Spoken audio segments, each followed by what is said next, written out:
since we are on campus, we are in a way crossing the picket line, and so we just wanted to acknowledge this.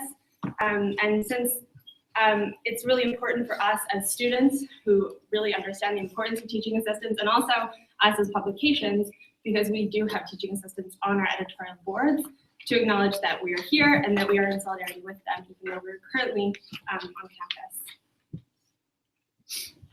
All right, so health journalism is very different from other forms of journalism because it affects the lives of people directly. People change the way they live based on things they read, things they hear on the radio, on podcasts, and things they read in newspapers. So be it something that's diet-related or working out, or even the recently popular vaccination-related issues. Technically, since we are on campus, we are in a way crossing the picket line, and so we just wanted to acknowledge this. Ethical and scientific responsibilities.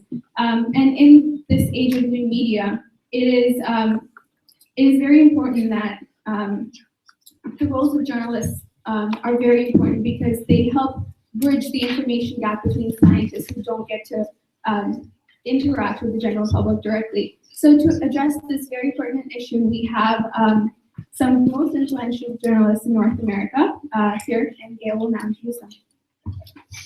So I didn't want to take away too much time of their own speaking time, so I'm just going to give a very short introduction for each of them. First of all, Dr. Jeremy Petch at the far end is the managing editor of Healthy Debate, which is based here in Toronto. He's also the manager of special projects at the Lincolnshire Knowledge Institute of St. Michael's Hospital. Andre Picard is a health reporter and columnist at the Globe and Mail, where he has been a staff writer since 1987, and he's also the author of 3 best-selling books. Julia Belluz is a National Magazine Award-winning journalist who covers medicine and public health for Vox. She's a 2013-2014 Knight Science Journalism Fellow at MIT, and her writings appeared in many other publications. And finally, our moderator for today is Jeffrey Dvorkin. He is the director of the journalism program at the University of Toronto at Scarborough. Jeffrey is on the boards of the Canadian Journalism Foundation and the Canadian Journalism Forum on Violence and Trauma. So welcome officially to the Health Journalism Symposium, and thank you for coming. We hope to generate some stimulating and thought-provoking discussion, which you can follow on Twitter using the hashtag HealthJournalismTO.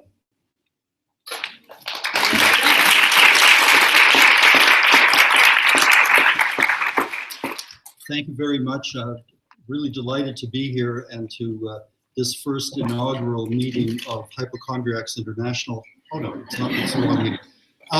We're with 3 extremely distinguished journalists, and we're going to talk and discuss some of the issues that we see as part of the landscape when we're looking at health journalism. One of the obvious major influences in how the public perceives issues around health and science has a lot to do with the internet, obviously. And so the influence of the internet in spreading reliable information and less reliable information is something of real concern because one of the things that it does is that it kind of undermines the idea of what constitutes authoritative and reliable information. We've seen a lot of that worked up by various media organizations, both mainstream and less mainstream, if we can call them that, when we saw how people were in a kind of state of panic around Ebola. Partly, certainly in the United States, there was this tremendous anxiety about Ebola, which is obviously a very serious disease indeed. But the fact of the matter is that it's from my reading of the stories around Ebola, it was handled very effectively, aside from a lot of hysteria generated by CNN and Fox News, which is part of their mandate, I guess.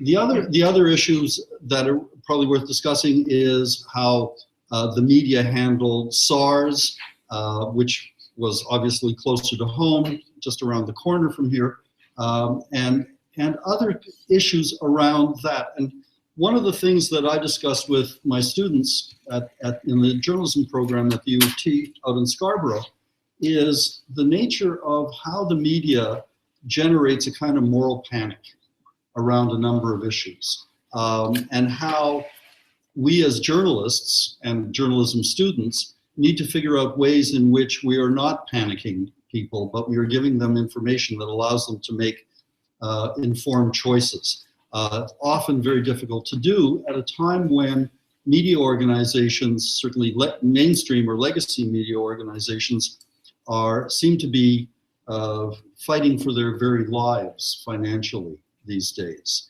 And so the panic is among us when so-called mature media organizations put information out over the air or in print, or certainly online, that tends to give a certain kind of legitimacy to craziness.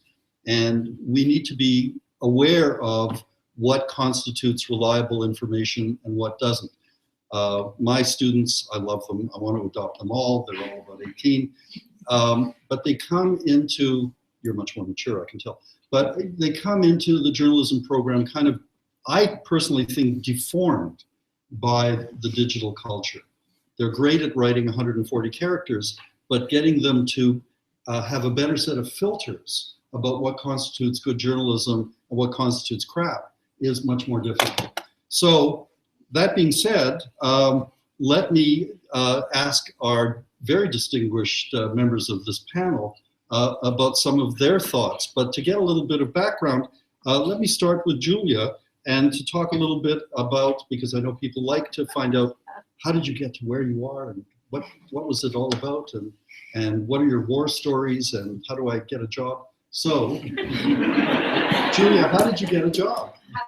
You are clearly really at a high point of your career. You've won awards, and you're now based in Washington, a wonderful city where I lived for 12 years, and it's a great place. Don't worry, you'll love it.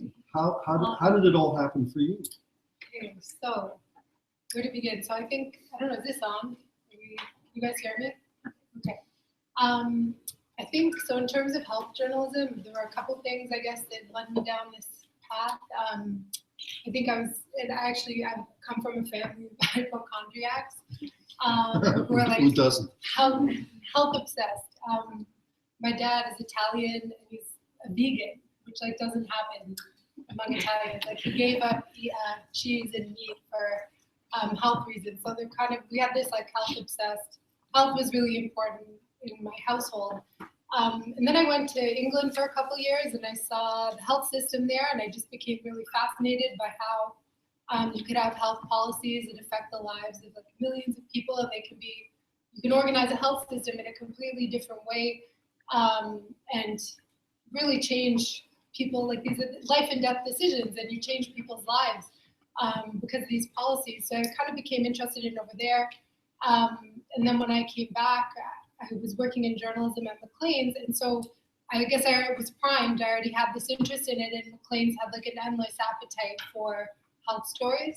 So it was like a mix of interest and kind of responding to what needs were in the newsroom, and just there was an appetite for health stories, and I liked writing them, and I went from there, and I thought it was useful, I think, in the environment that we're in, to build a beat and really focus. When I finished, I guess, my undergraduate degree, there was a lot of debate about whether beat reporting was dead, and I thought if you could really get to know a particular subject matter, you could probably write things that are a little bit more interesting, especially something as vast and broad as health policy and science. So yeah, it was a mixture of those two things. And Andre, you are kind of the dean of science journalists in this country, and we all read you religiously, not in a creationist way, of course. But how did you get into this game, this business? Yeah, so as the old person on the panel, that's what dean means. So I got started. I'll put a plug in for student newspapers. So I got started in student newspapers like the Varsity. I was actually at the University of Ottawa. I I'm very interested in music, always have been. So I started reviewing records. And at the time, there only were records, to give you an idea of when that was. And then I started writing about more general cultural stuff. And this was in the era of the beginning of AIDS. And I actually stumbled into it. So I wrote my first story about AIDS in 1981, which was a big political issue at the time, more than a health issue. And I eventually ended up getting interested in journalism. I ended up at the Globe as a summer student. The reason I got hired there, to be honest, is because I speak French and they were desperate for someone who spoke French. But immediately started doing health stuff because we had a medical reporter at the time who was a hypochondriac. And she wouldn't write about AIDS because this was the era where people were afraid of catching AIDS from toilet seats, and she was the leader of the cause. So she wouldn't write about that issue. So I was a summer student, so you get essentially the shit work, which was covering demos of people with AIDS. And I loved it. It was very political, it was very interesting, and it was a marginal story until the single most important thing in the history of AIDS happened. Does anybody know? It's a quiz that started now. Anybody know? Rock Hudson died. That was the single most important thing. It became a mainstream story. And then I've been covering health ever since. So. Is there, speaking of not wanting to cover something, have you ever found yourself in a position where you've said to your editor, I'm not going to do that story because it doesn't make sense, or it's not worth it, or it goes against your own values as a journalist? Because I think one of the things that journalists used to have the luxury of doing was saying no. These days, they can't really. You can still say no. You can? Yeah. All right, good. That's good to hear. Yeah, You can't say no to me. But I'm just been saying you. I have the luxury of saying no. I've been there a long time. But I always say, I probably say it every day, at least once a day. I always say the most important thing we do is not what we write, it's what we don't write. And I think there's not enough of that. You talked about filtering. We don't do enough of that filtering. Just because somebody puts out a press release, we don't have to regurgitate. One of the issues I've encountered is a very good book on journalism called The Elements of Journalism by Bill Kovach and Tom Rosenstiel. It's kind of a bit of a Bible. One of the things that they write about is a journalist should have the right to his or her conscience. That is to say, to do stories using your own knowledge, your own background, that allows you to inform your journalism, but not deform your journalism. But also that has meant in the past that some journalists have turned down assignments because, say for example, abortion. There are journalists who are very powerfully opposed to the idea, and that being assigned to do a story that they may perceive as being pro-abortion might not sit well with them. And so then this issue of, is there a point beyond which you can refuse a story or an assignment because it goes against your conscience? Does that ever happen to you, Julie? Refusing a story because it goes against my conscience. I don't know if that is being... I ask my students this because they have strong opinions and they haven't been worn down by the journalistic system yet. But it strikes me as being an interesting value that journalists need to have, which is, how do you inform your journalism by your own values? And I think that certainly in health reporting, that must be a strong part. Yeah, I guess I always try to think about health reporting. This might sound dramatic, but it's like you're almost like a doctor writing a prescription, because people really follow what you're going to write, and they might make decisions about their own bodies based on something that you wrote or said. So we try to think about it like that, and usually use that as a... Would you assign there's a joke about how can you tell if someone's a vegan? They tell you. Would you assign someone who you know to be a vegan to do a story on the meat industry? And would you trust that person to do a fair job on agricultural farming and ranching? I guess this gets to like the question of whether there's any objectivity and how, which in... Sorry, it's not a softball question. It's not a softball. It's my business. Right. But I think that becomes a little bit of a dilemma now when people are so health conscious that they try to bring their own values into their journalism. But I think it just comes down to fair. So I don't think there is any objectivity, but I think it comes down to fair reporting, right? Like you would hope that you have a reporter who's good enough to be able to think critically about a story and try to see both sides of it and approach it really fairly.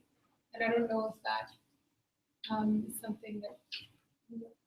Yeah, I think Julia's hit the nail on the head. It's about fairness. I don't have any trouble writing about stuff I disagree with.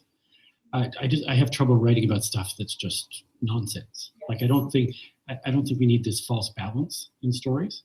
I think we need our stories to be fair. But I have no problem, writing. I'm trying to think of an issue that I don't have a problem writing on, say, a Fraser Institute report, which I don't agree with their politics at all. I don't think that's any secret. But I don't have any problem if it's legitimate data and But even the ridiculous stories can be interesting because you can use them to talk about science or talk about how things work or don't work and how people go astray and down the path of insanity, and kind of use them for lack of a better word, teachable kind of moments or examples.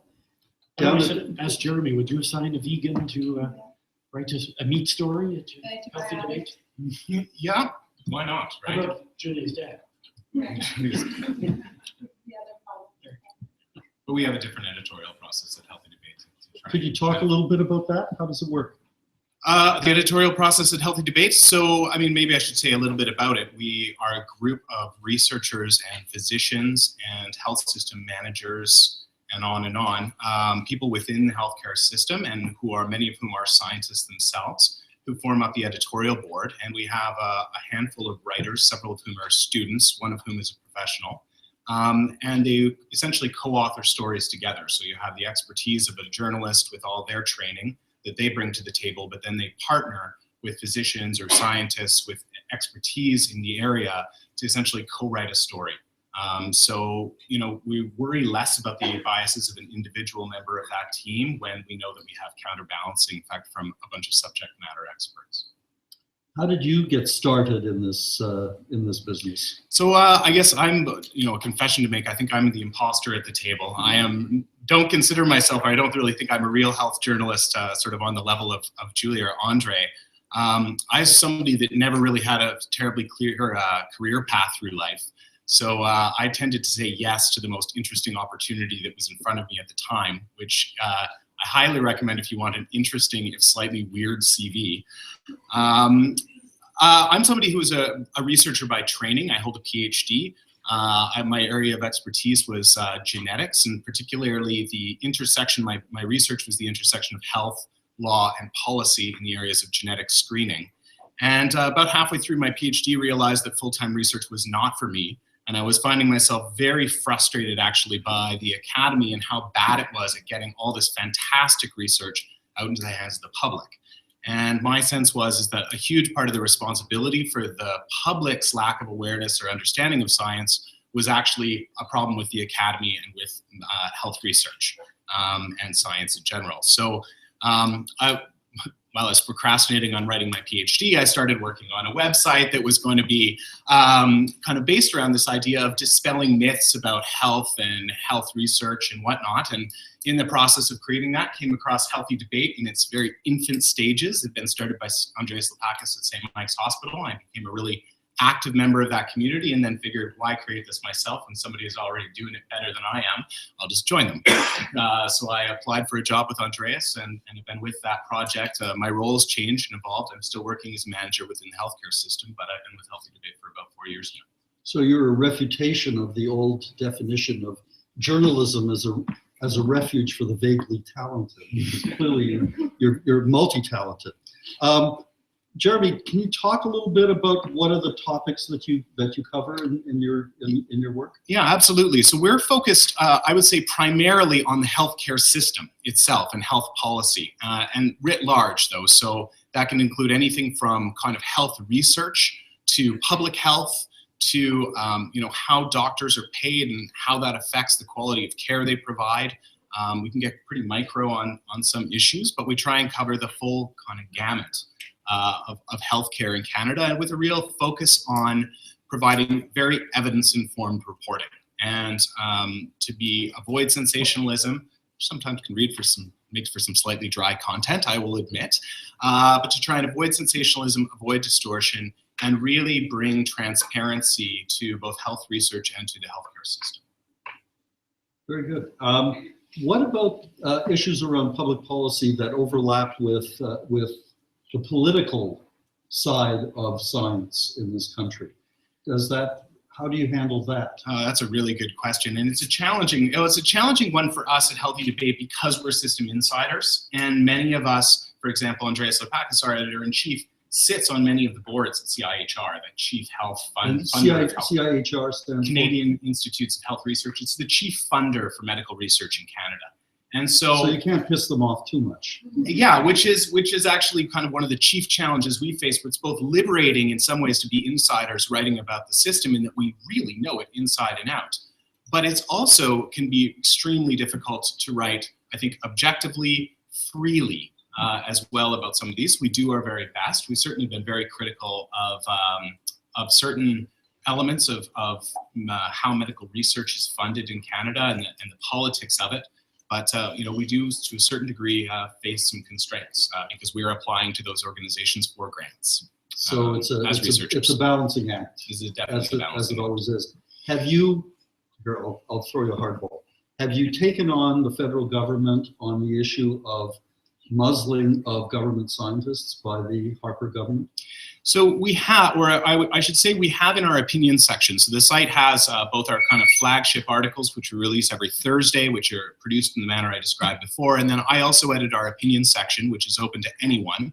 But we get a lot of contributors from science, and actually have a piece coming out on Monday about Canadian bioscience and how it's largely redundant from one of our leading geneticists, Aled Edwards, who thinks that we need to fundamentally change how science is both done and funded in Canada. So we have taken them on our opinion section.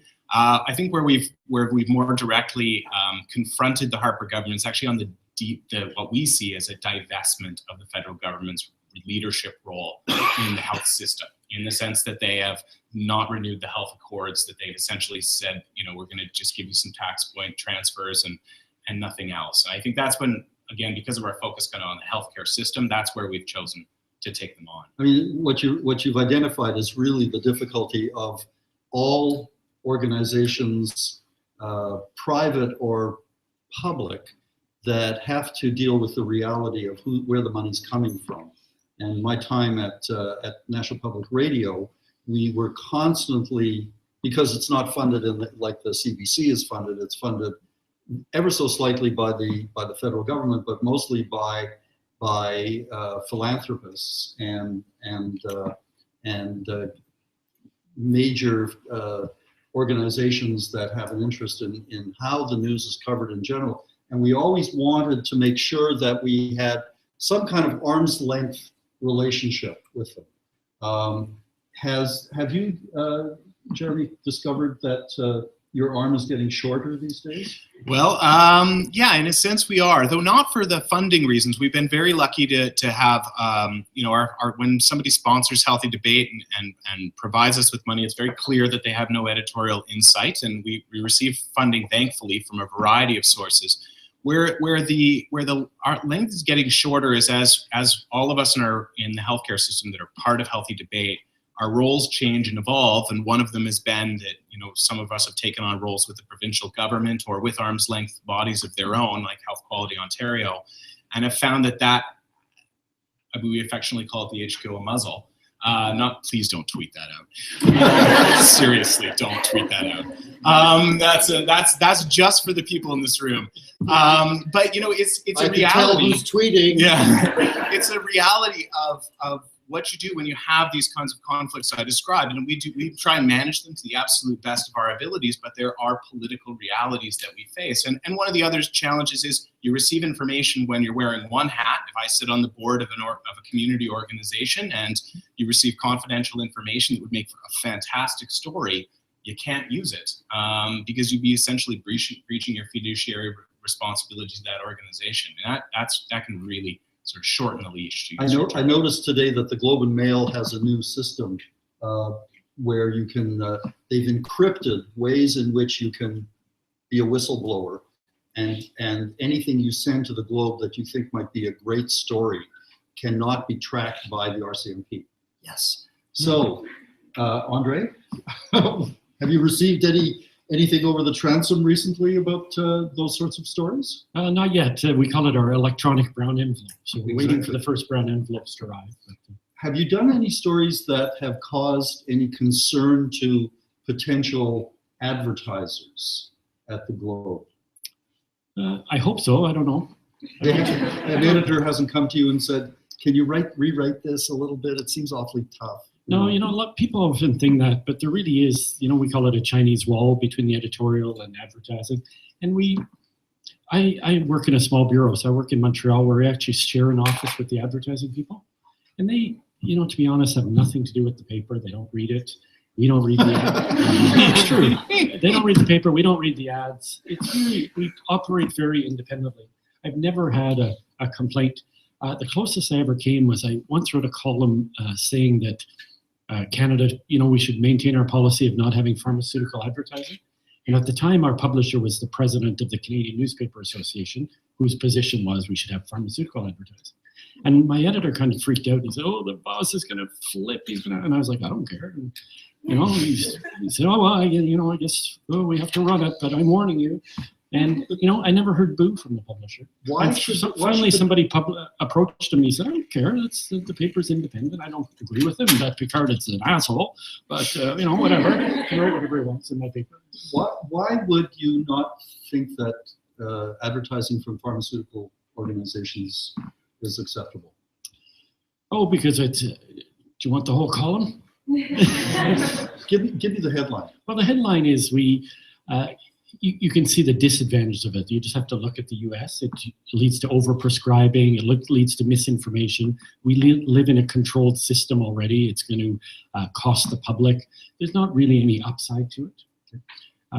Very few countries in the world do it. The US and, no one else. So there's all kinds of reasons for it. But the short answer is it's not good for people's health. It's true. And NPR would refuse to take they call it underwriting, which is it's advertising that went to grad school. That the underwriting would never accept ads from big pharma. So I'm on your side. Julie, what sorts of stories do you concentrate on? So mostly medicine and public health. So it can range. I covered a lot of Ebola, measles. It's been a busy 6 months.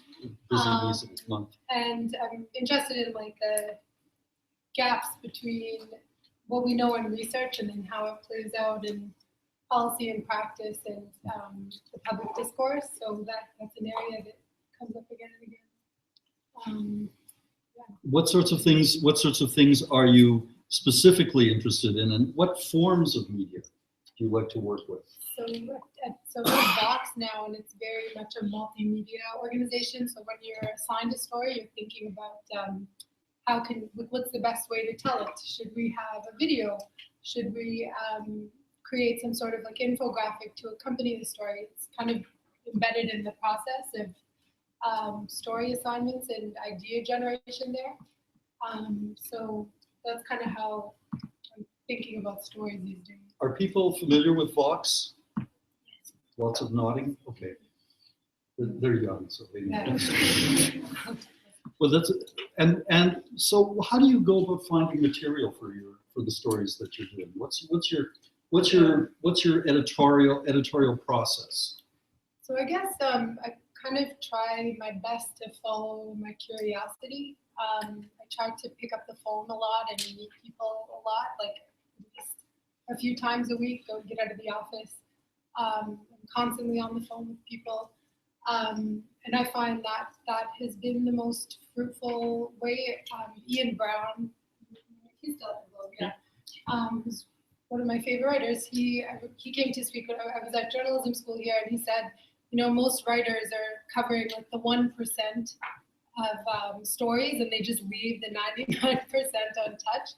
And I think that happens a lot in health reporting. People you see this following the press releases, and they don't talk to people and see what's actually on people's minds.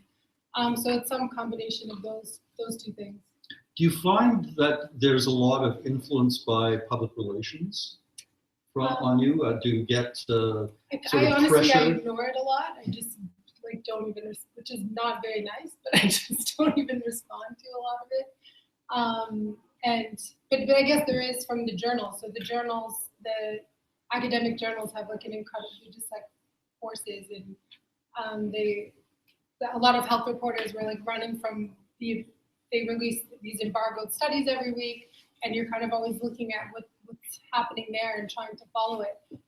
But for the most part, like I write a little bit about that stuff, but in health, anyone who's reported on or knows anything about health science, you know that like one study doesn't tell you a lot. You need to think about the study in context, think about all the other studies that have come before it, and that's usually where the more interesting questions are. So I do sometimes write about single studies, but I try to kind of ignore those as well, if that makes sense. Yep, absolutely. Andre, are there attempts to spin you frequently to get you to write a story in a certain way? I'm a top. I'm spun all the time. I write fewer and fewer stories, and I tend to do just columns now, so it's more opinion writing. So I read a lot. I try to get it, like Julie, I think it's really important to get out of the office a lot. I tend to go to a lot of conferences, not to cover them, but just to meet people, talk about what's in the pipeline. The question I ask every single scientist I meet and doctor is, well, what am I not covering? What should I be writing about that you're not reading in the paper? So I try to avoid you have to do the big stories. And my boss has always pushed me to, like there's going to be this big announcement today about thalidomide. So I'll have to rush from here and go do a column because they desperately want something for tomorrow. So you do those, but you try and get off the beaten path a bit. So, I try and write about, I write about policy. So I don't write about medicine. I write about policy, and I think all healthcare is inherently political. So I think that's the interesting stuff, to give people a context of why does your drug cost so much? The column that I have in the can to run, I don't know when, on the weekend is about that. We have a $700,000 drug. Should we pay for that? If so, why? If not, how do you say no? I think these are really big dilemmas, and you just take an example of something and think about it out loud. So you're one of the lucky few that doesn't get attempts to manipulate you in certain ways. I have an amusing story from when I was an editor on The National at CBC Television a few years ago. And we got this story from the University of Toronto, as a matter of fact, that a prominent professor of medicine had invented a cure for male pattern baldness. Well, we all ran on that one, and we did a big story, and he had a press conference across the street, and it was, I think, in the first segment of The National, and then someone called up and said, by the way, do you know that this professor of medicine has just launched his own stock on this, and that we were completely manipulated on it and drove the stock way up, and it was a scandal. Did you do anything to correct? Well, the reporter was brought in and told not to do it again, but I think in those days, back in the 90s, we didn't do very much on that sort of thing. I think media organizations have become a lot more accountable about these things and more sensitive to the fact that the audience, the public, really demands a higher standard of journalism. Okay. So have you, Jeremy, been subject to these sorts of things? Yes and no. I mean, I think most of the press releases are just we ignore them as well, and we also have a policy whereby we just basically don't speak to public relations or communications people. We request interviews with, for example, ministers or deputy ministers, and if we don't get them and they try and pawn us off on a communications person that's just kind of spin us, we just ignore it and move on. And I think largely too, there's certain organizations, which I will not name here, policy organizations with vested interests, who have definitely tried to approach us, and I think they've just given up now. So I don't get a ton of attempts anymore to kind of cozy up and spin. Which actually leads to a really interesting idea, which is how various interest groups try to get around mainstream media by putting their own information out there on their websites, hoping that using search engine optimization, which is a fancy way of saying if you've got a great headline, someone will pick it up, usually Google or Yahoo, and then it gets disseminated in all sorts of odd ways. And so that we have this dilemma that the end run is most often practiced when it comes to getting a certain kind of message out there.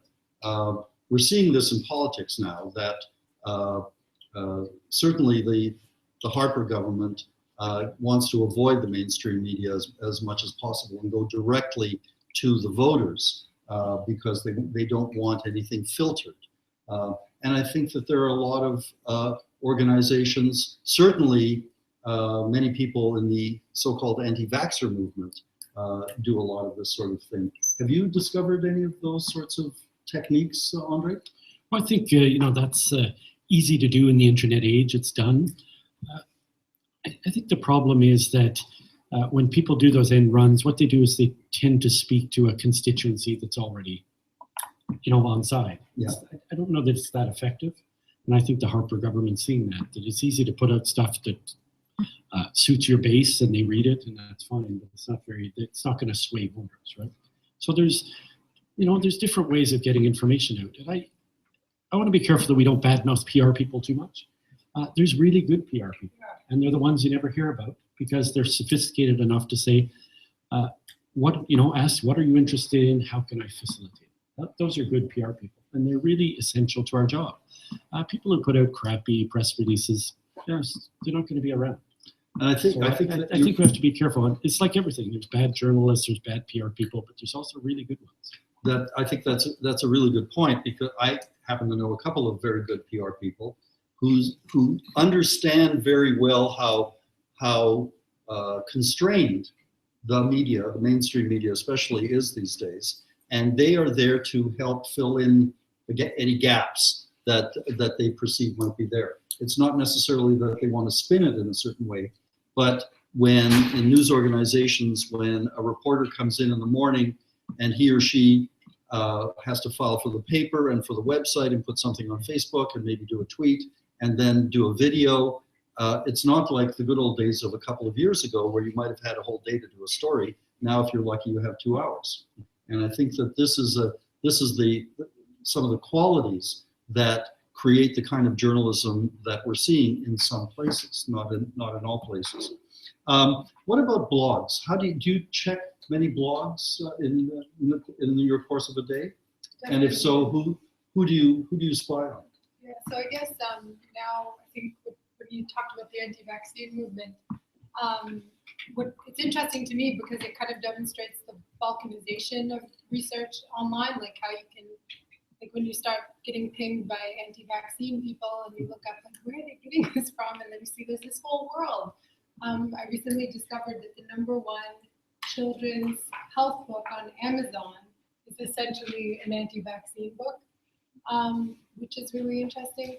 So, there are, and so depending on what you're interested in, what you cover, blogs I think are really useful because it's the people who are like obsessively following whatever the little area of research is. So the incidental economists I find, to name them, like I know I'm going to leave out a lot of interesting blogs, so I'll start by saying that, but I find them really useful. I cover antimicrobial resistance quite a bit, and they have fantastic stuff on their blog. Healthy Debate is also an incredible resource, which tends to be a little bit more wonky and a little bit more niche, so you can kind of see what conversations are happening in the research community. Oh my God, I follow so many things today that I'm like completely blanking. But what are we missing? What should be what should we be reading about these days that we're not seeing? Like, do you think, sorry, that doesn't exist? Or that isn't getting covered? What sorts of issues aren't getting covered? Yeah. Probably some of the bigger, I think a lot of the times we cover infectious diseases and medications, and we leave out the broader health systems issues, which is what Andre has been so fantastic at actually doing like what you said. I think you're probably writing about survival, right? And using like a drug to talk about. Okay, so to talk about the health system, and I think that's something health reporters sometimes don't do a very good job of. Jeremy, what's missing?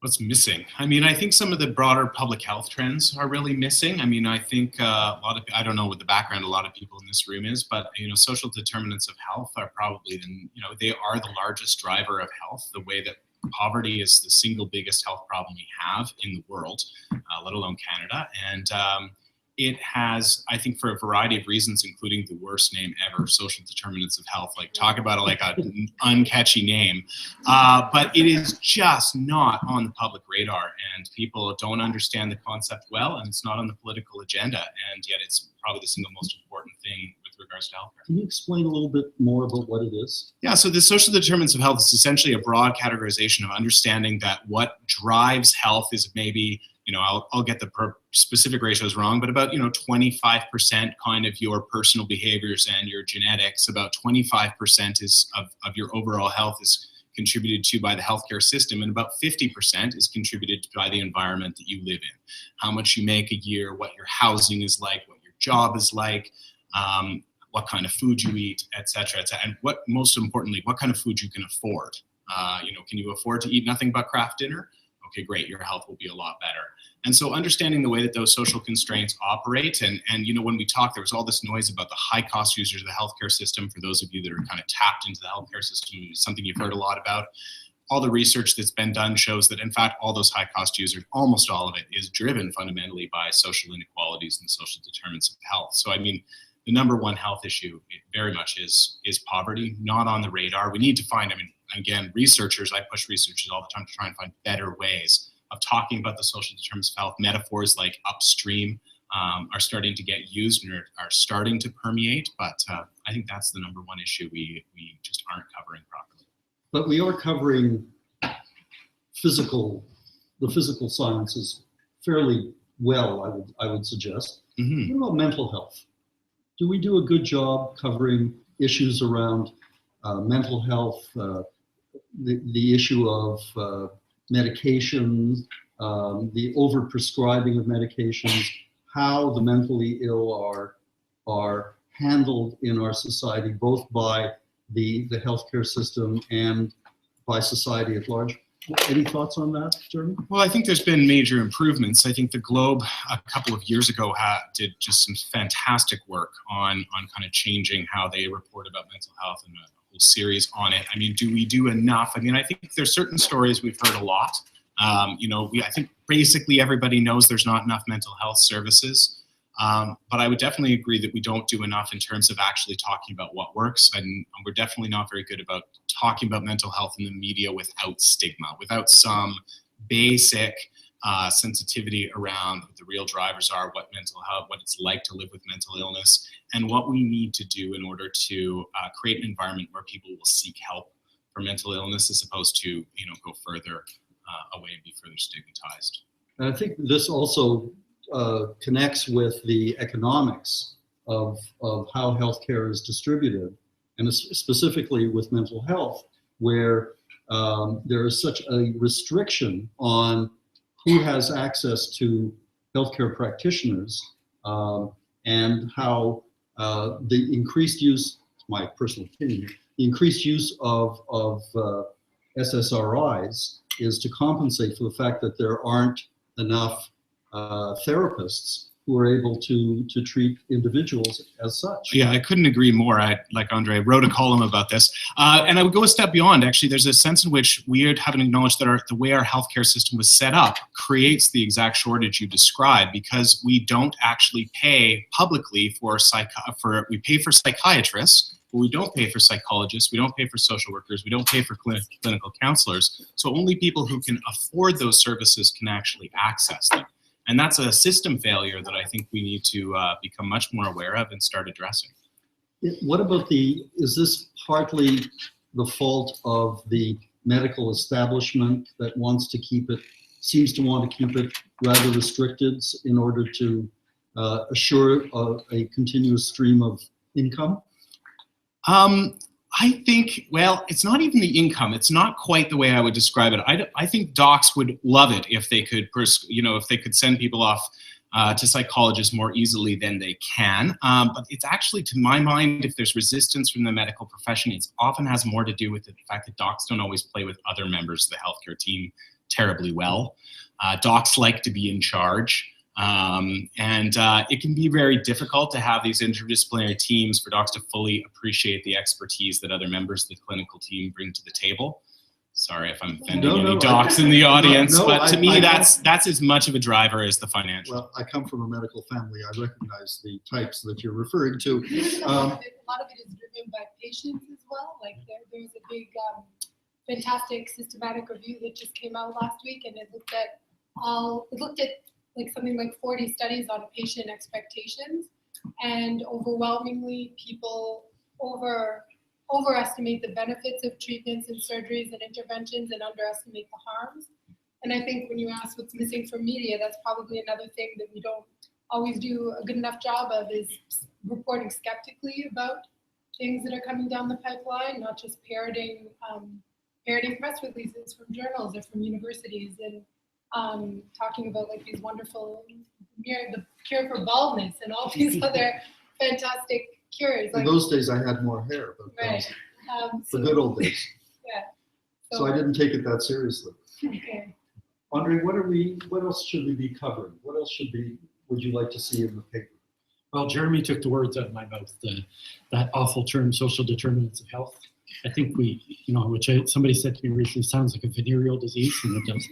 But I think we write too much about medicine and not enough about health.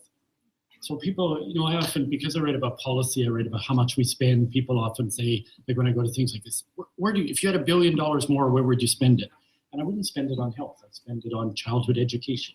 And I don't think we have those. I think the public's sophisticated enough to have those discussions, but we don't allow them to. We really put things into silos. We can only talk about health. And the healthiest thing you can do is to have educated children. There's no question about that. And there's evidence for that going back 200 years. And those are the kind of discussions we don't have. And, the other big missing thing, my big frustration, I've been at the Globe for 28 years now, my biggest frustration is the inability to write in a sophisticated manner about Aboriginal health. It's just something I cannot sell my bosses on. It's an ongoing frustration. There's a really important story to tell there, and it's not all about, they're all drunk and living on the reserve, and it's way more sophisticated than that. And we just don't tell that story. And Why don't we tell that story? Because we're afraid that if we do, it's kind of the third rail of in Canadian journalism. If we address that issue, we might be accused of racism ourselves. No, I think we don't tell it because it's too hard to tell. It's really difficult to write about these issues. It's hard to get onto a reserve for all kinds of historical reasons. I understand why people don't want us there, but at some point we have to break through that. And it's, there's commercial reasons. That doesn't sell papers, to be honest. It's depressing as hell. Because what are the solutions? The solutions are going to take 50 years. And there's no pill for fixing. There's no pill for fixing the 6,000 Native communities or 600 Native communities in Canada. It's really complicated.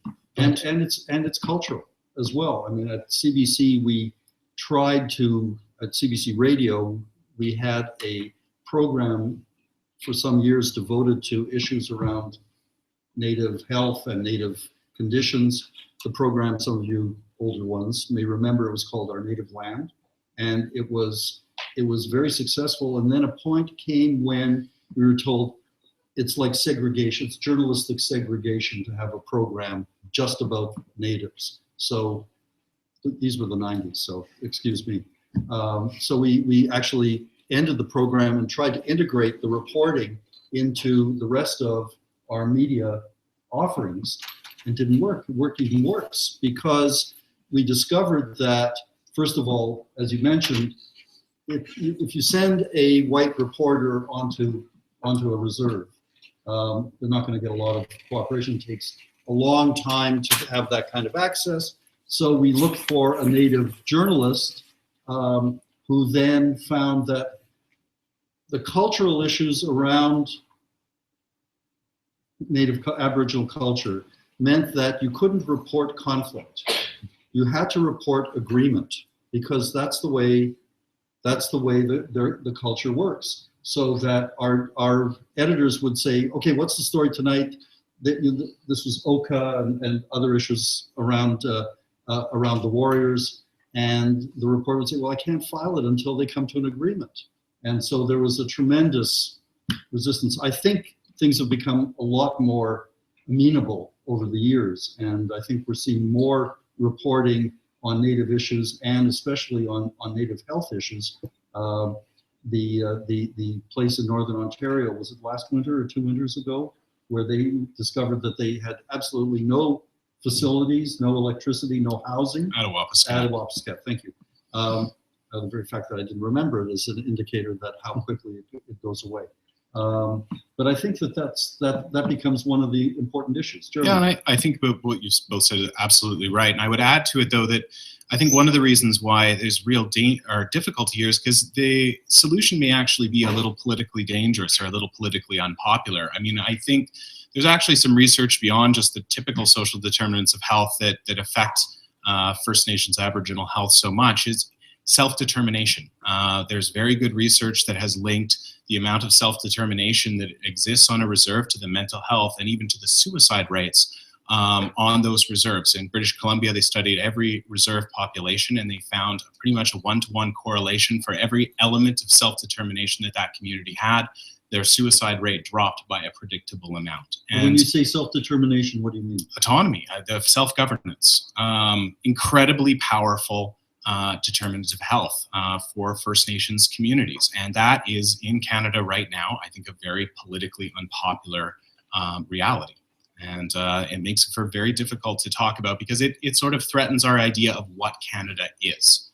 But we might have to deal with that question, that uncomfortable reality, if we really want to make strides towards not just healthier, but generally more prosperous First Nations Aboriginal communities. Are there some issues, Andre, that you've seen that have been sensationalized in the media that you would have found a different way to cover it, or a hot button issue that you felt that what needed to be covered in a different or a better way over the last little while? I think those exist all the time, and it's a spectrum. There's all kinds of sensationalism in different papers every day, and it's not all bad. And then, there's some stuff that's really underplayed. I worry more. I don't worry that much about the sensationalism. I think journalism, to me, or health journalism in many ways, is like science, and that it's self-correcting over time. So some stuff we overhype, over-report, and then we tend to realize it, and we go at it. And I think in the end, we tend to mostly get it right. What bothers me more is stuff that's not covered. So if we come back to the Native issue, there's more Aboriginal kids in foster care today than were ever in residential schools. Like the horror that we write about and that we have these grand apologies about, it's worse today than it ever was. So that bothers me much more than some screaming headline about the HPV vaccine, if we want to name examples. I don't get as worked up about that stuff as the stuff we don't cover. The Toronto Star didn't want to get that worked up about it either. One of the things that the late, great David Carr of the New York Times said is that journalism is a self-cleaning oven, that any mistakes that are made, they'll just get corrected in the next iteration online or somewhere. Do you find that it's easier now both to make mistakes and to correct them? Julia? I don't agree with the self-cleaning oven. It's a great image though. You make. So I don't know if it's any easier. I think if you're careful, you were careful before. You're careful. Maybe you're doing things a little bit faster now, but you try to be really careful, and sometimes you inevitably make mistakes. But how good is Vox at admitting errors? We do really blatant corrections on stories and. But you don't have an ombudsman. No, we're 30 people strong. Come on, give us some time to build this up. But the question about what happens in the digital environment, the HPV story was really interesting because eventually the record was pretty much corrected, but it lived on in its syndicated version on all these different websites, and it was being used as ammo by the anti-vaccine movement. And so it's not, like right now, you write something, so it gets picked up by other people through social media, and I don't think, like, you have to really try to be careful in the first place. Well, and often there'll be various interest groups that will rewrite your story for their own purposes. You can tell that where it comes from, even though they may not acknowledge it. Does that happen? Has that happened at the Globe at all? Oh, absolutely. People quote stuff and reprint it with some parts left out, and it happens all the time. But I do agree with the self-cleaning oven metaphor from Carr. But I think, if anybody's ever cleaned their oven, you realize that it's something that's really stinky. There's a lot of smoke, and that's what it's like. We often, it's messy, this correction stuff. And I do think it is easier to, certainly easier to correct things now. I think it's more essential. Back in the 80s, if you made a mistake, and that's not that big a deal, it didn't matter. We didn't even have a database. Yeah. Now it's really important to correct even really tiny stuff. I don't have any problem. I know a lot of journalists hate, I had a correction, the shame of it, they'll fight it. I'm happy to put a correction on every story if it makes it, more clear for people who are going to Google it in 10 years. I think that's really important, and I don't think we take that seriously enough. And I think the new media, like Vox, is much smarter and much better than our old legacy media. We still, that little correction, that's the page of shame, page 2, right? And I think that's an outdated idea. Well, as part of my sins, I was the ombudsman at National Public Radio for a few years, and I was there first, and it was painful. I mean, it was like putting implants in without anesthetics. And the trick of it is to prove to the audience that an ombudsman is really independent and acting on their behalf, and it's not just a PR gesture, and to prove to the journalists that you're not management in ombudsman's clothing, and to prove to management that you're not their fair-haired boy. And that I had one manager come to me shortly after I started and said, "Can't you ever say anything nice?" And I said, "No, it's not my job to say anything nice," although occasionally I would, just for my own mental health. But we discovered that a news organization with that mechanism of accountability, whether it's an ombudsman or a public editor or a reader's representative or whatever they want to call it, actually has more credibility with the audience, with the public, than a news organization without one. So I think that the Star story on HPV was really instructive in this way, because what I think enraged so many people, and the reason it took on a life of its own, was the lack of accountability. The fact that they weren't correcting the record, and then also the treatment of well-meaning critics. So I think that was really I've seen that myself when I've made mistakes. On Twitter, people will get angry, and then you say, "Hey, sorry, like I screwed this up, I've corrected it." All of a sudden, like that all disappears. it's very amazing that you've responded. It's absolutely amazing. I mean, people just want to be heard, and people are hungry for that kind of connection with media organizations. I think it's also a quality of our times that people feel really disenfranchised. An ombudsman is not going to correct all the errors in a democracy, but it certainly goes a long way to making journalism appear like it's in a partnership with the public, which is clearly important. Jeremy, have you had any incidents where you've had to grovel? I mean, correct? Oh yeah, I mean, it certainly happens. You're a scientist, you're perfect. Yeah, hardly, right? And I think because of our editorial process, I think we have so many eyes on every piece that we have that luxury that I think make relatively few errors, but if we get called out, we're very quick to make a change to the original story that lives online, and there's no print copy to go back and correct, which is a benefit of being a digital journalist. And we'll acknowledge in the comments section of the article that we've made a correction, and thank you. Usually that's where we get the request for a correction, and we issue it as fast as we can.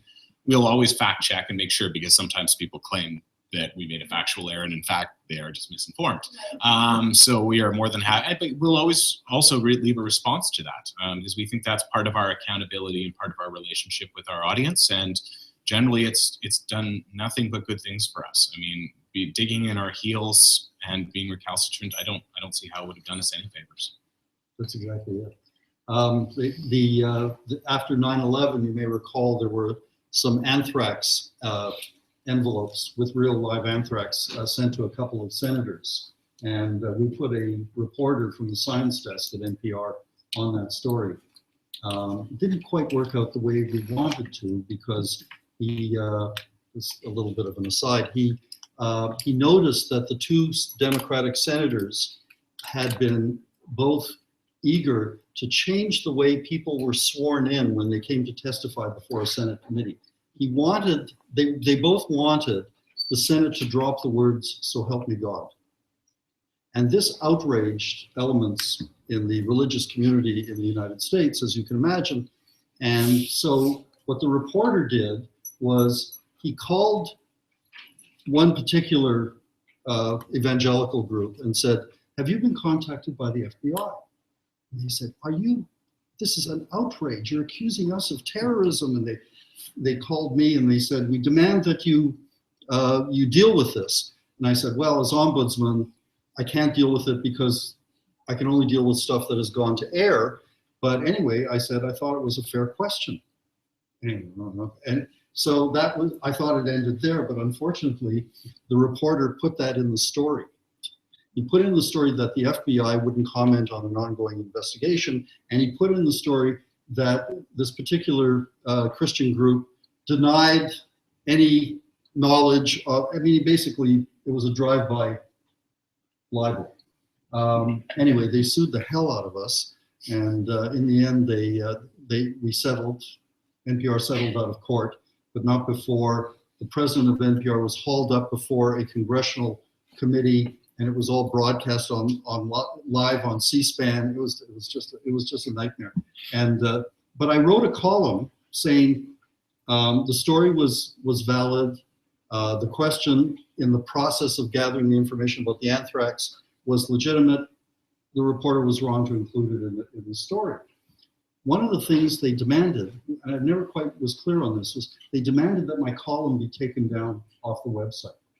And I said no, and my boss said, "Please, please, please, because we've got to settle this because it's killing us." I said, "Okay," but then they wanted one more thing. They wanted an hour with me privately in a locked room. And I said, "No, I don't want to do that." They said, "Please, please, please, we have to settle this." And I said, "Okay, but I want a lawyer with me." So I said, "Okay." So I had an NPR lawyer come with me, and for an hour they tried to convert me.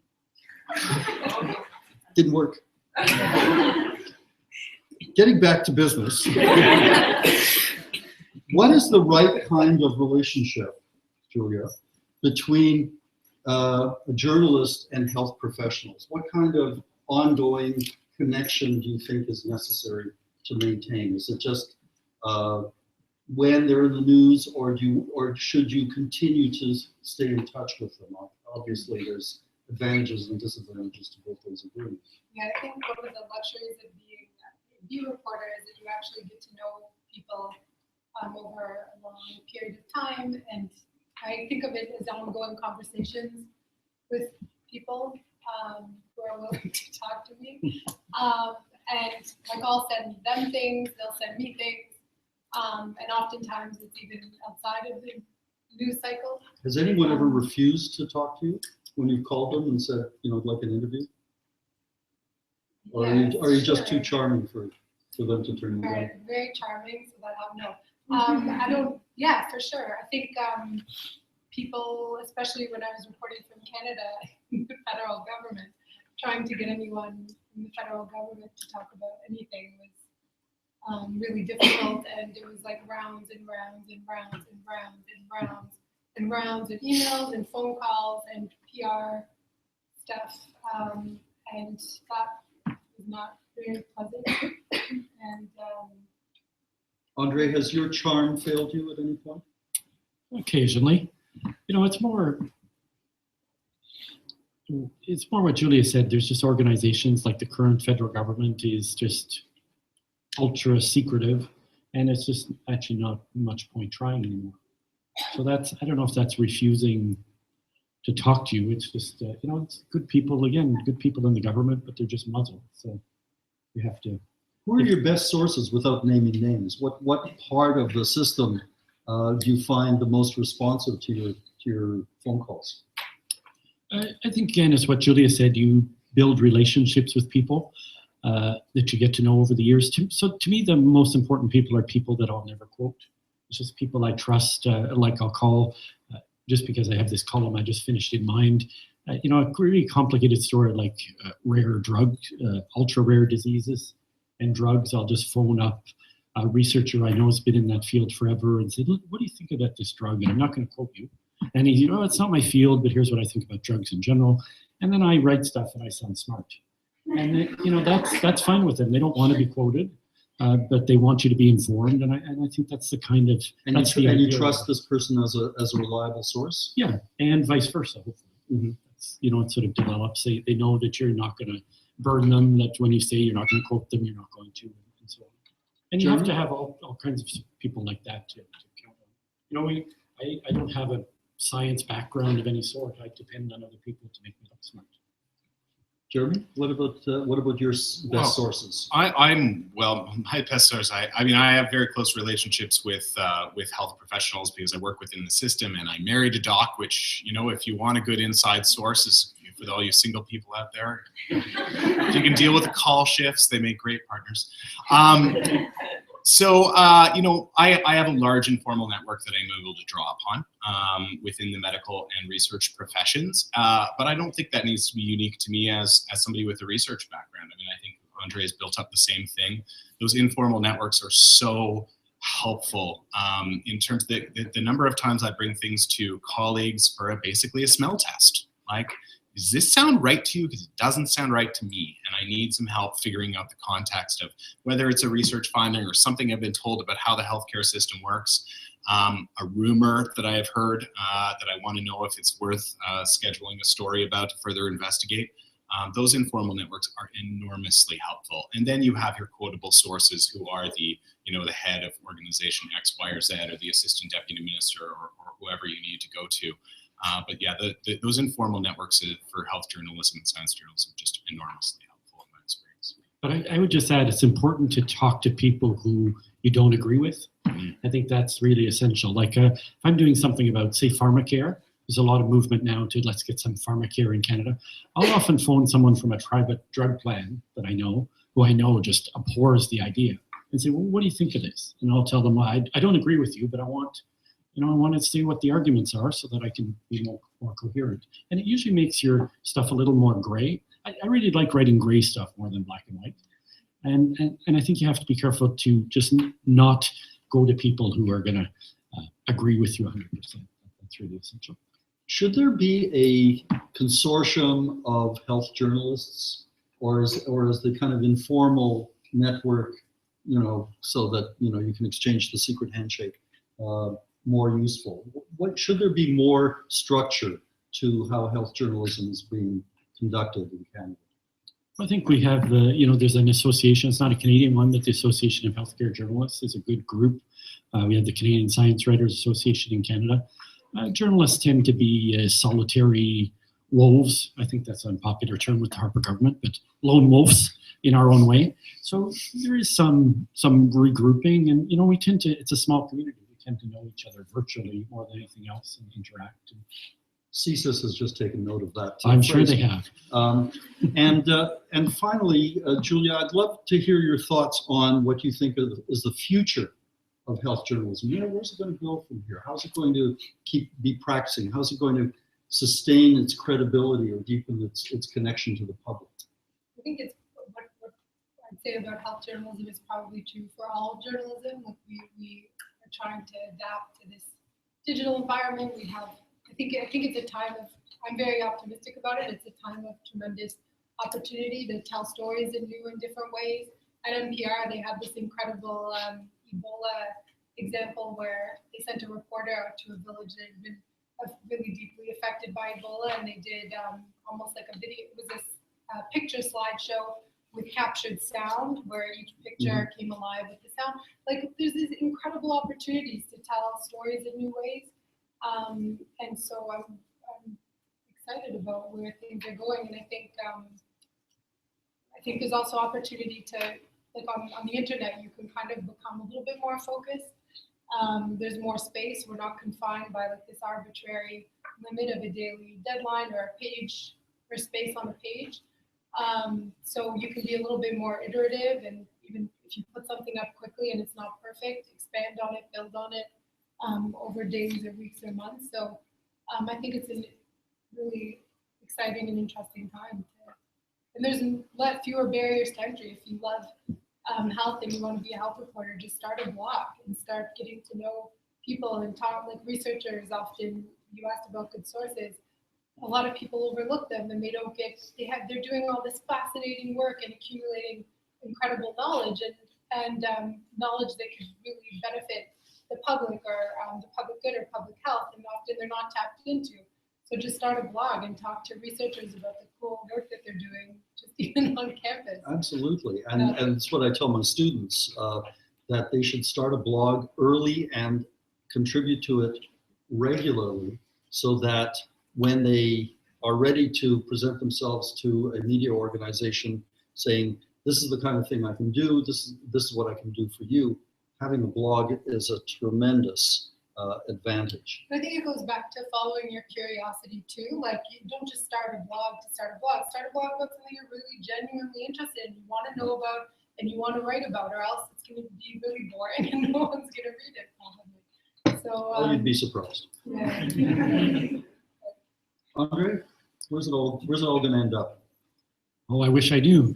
We're very bad at predictions, but I like Julie. I think it's a really exciting time. It's a sort of an unsure time too, but I think we have some of the best health journalism we've ever had being done now, and we also have some of the worst. So I think we're in this period of transition where we have real extremes, really good and really bad journalism.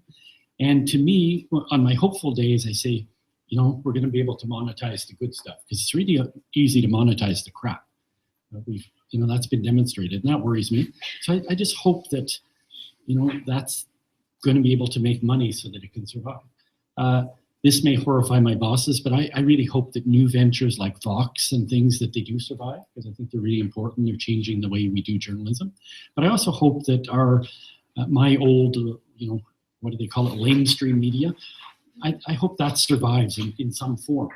I think we have name recognition. We have this legacy of trust that, it'd be a real shame to lose it. But what I fear most is I don't want to be, when cars came along, there were these people who said, we don't need cars. What we need is faster horses, and we need horses that don't crap as much on the street, right?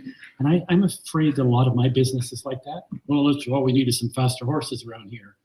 And I think we don't. We need something different, but we need to keep the good and not just be wooed by the bells and whistles of the internet. And I don't know how we're going to follow that. I don't know how we're going to find that balance. Well, my sense is that, and this places me in a particularly awkward place, that I think there's a growing sense of digital fatigue. That even as we need digital structures to tell stories in important ways that are where the audience will go where the audience is going. I tell my students that we consider themselves to be in the Wayne Gretzky School of Journalism. Gretzky was asked, how can you play hockey so brilliantly? He said, I don't go to where the puck is, I go to where the puck will be. And I think that that's also a quality that journalists have to, where will the audience be? But at the same time, we need that kind of deep, reliable, contextual information that serves our audiences as citizens first and consumers of media second. So Jeremy, where's it all going to end up for you? Well, I think I'm probably more on the optimistic side of the equation. You youngsters. Yeah, I know. But I think what Andre is pointing to is essentially, we haven't figured out how to monetize this stuff. I don't know about how Vox is funded. I mean, we at Healthy Debate survive on the kindness of help granting agencies and sponsors and individuals who donate to the site. Feel free to donate to the site. Let us keep doing our good work. So the monetization is without a doubt the single biggest challenge. But when I look at the quality of some of what is out there, it is, you know, mind-blowing. And to move beyond just health journalism to science journalism, some of the innovative stuff going on, actually with NPR, with the, you know, podcasts like Radio Lab, and some of this just fantastic new ideas about how to convey information that make the long form essays that I do look prehistoric, you know, is just, it makes me super optimistic for the future. Have you seen Robert Krulwich's great pieces on Radio Lab? I don't think I have. Oh, well, you've got a treat in store for anyone. Krulwich, Krulwich, Robert Krulwich. And he does these explanations about science that are brilliant. And he uses an artist who kind of draws in his script. And it's sort of like a very sophisticated cartoon. He did a thing on why can't we, when we're blindfolded, why can't we walk in a complete circle? And he shows that when you're blindfolded, you walk like this, around and around and around and around. You don't go in the same circle. And he doesn't actually come to a conclusion about why we can't walk in a circle, but it's so damn entertaining that it's really worth looking at. And Radio Lab is also something you need to Google, because there's a lot of great science journalism and some health journalism in it too. I want to thank the panel for a terrific discussion. Don't plug it. And what we're going to do is take a 10-minute break. 10-minute break, and I want you, while you're out there, to think up excellent questions, and you'll be graded on them at the end of the session. Thanks.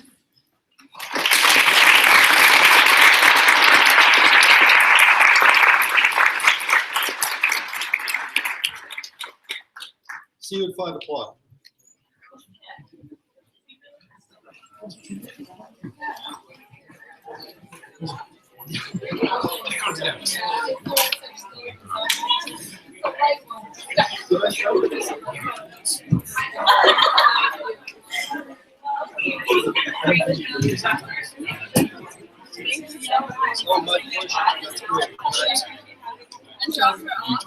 Yeah. Fun times for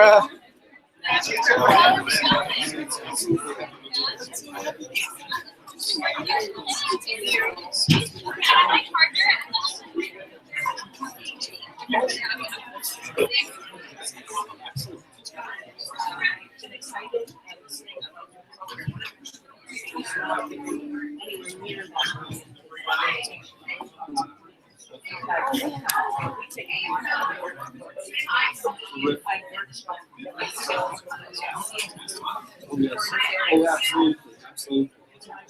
Sure. And if there's anything I can do for the show, I want to do something on journalism education.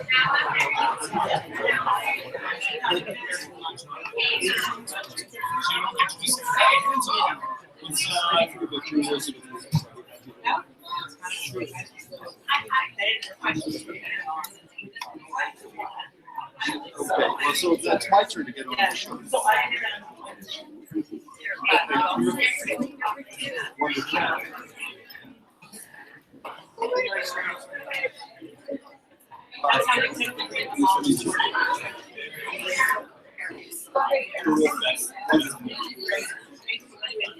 Yeah, anytime. Yeah. All right, that'd be great. We're going to so I will make sure that my equivalent at some venue, Tim Gould, and maybe the three of us will have to yes, yes.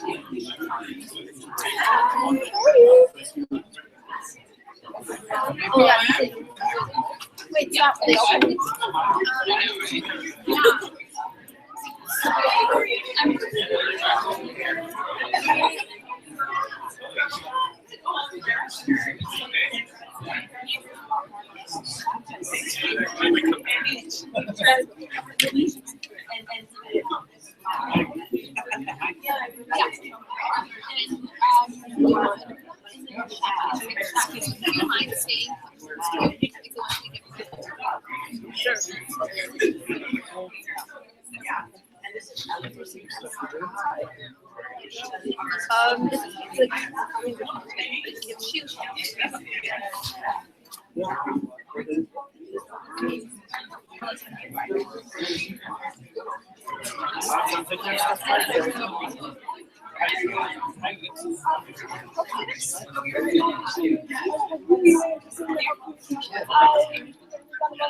I think the way to go is to use like healthy debate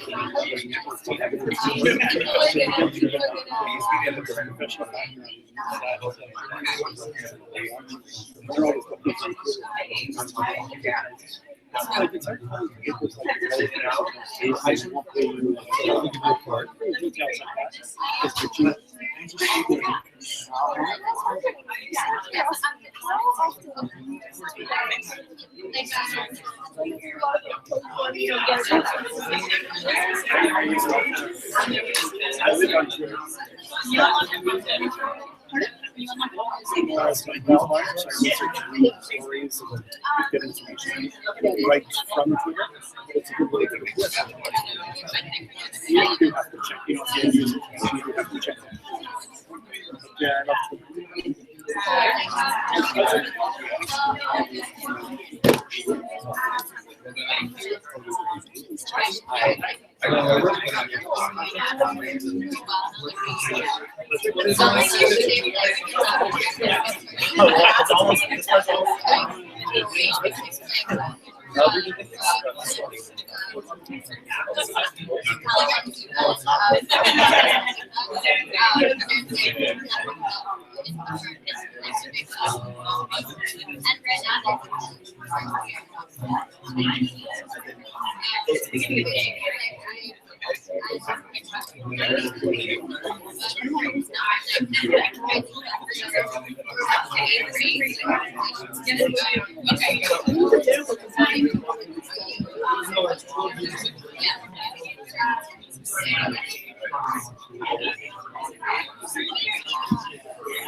Decided to hire a news story.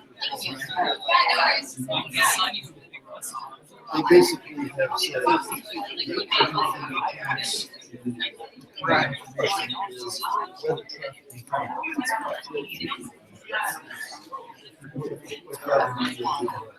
which is something and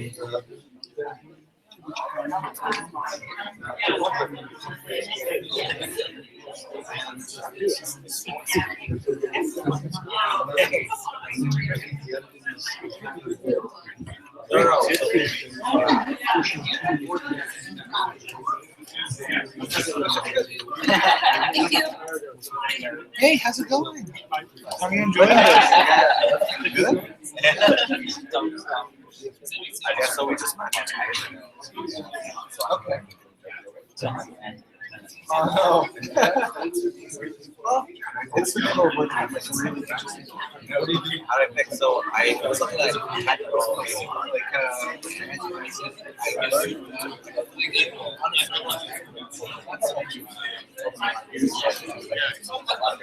Are you enjoying your class?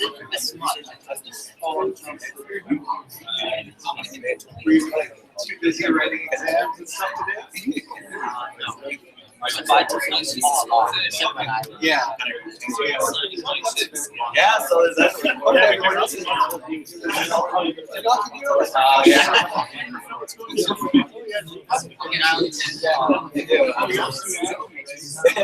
Tell me guys. Yeah. It should be good. People will be coming up here. And Yeah, just do you want to be like, yeah. We'll mention that at the beginning, be like hashtag your live stream. we already It's still live stream. Yeah, I just left it on.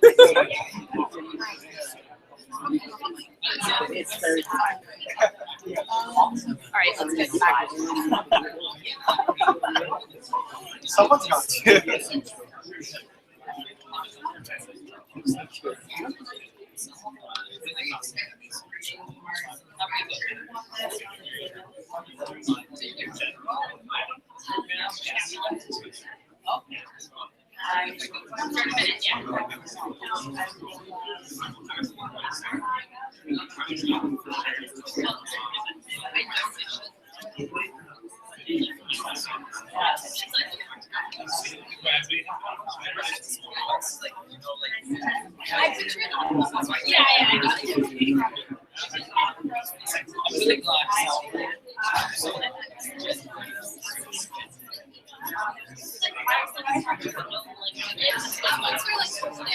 Oh, yeah, one that's literally right there.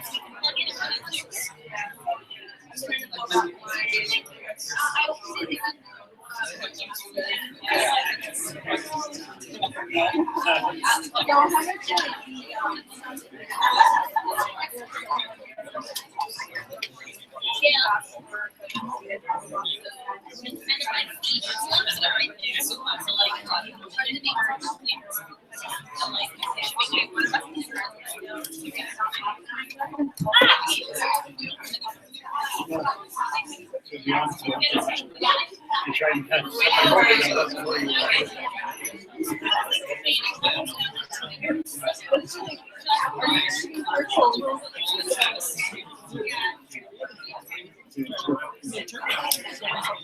You're gonna tell me to speak? Are you gonna tell me to speak or what?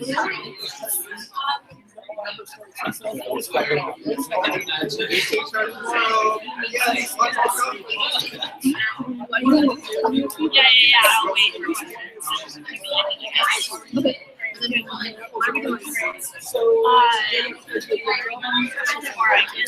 They'll be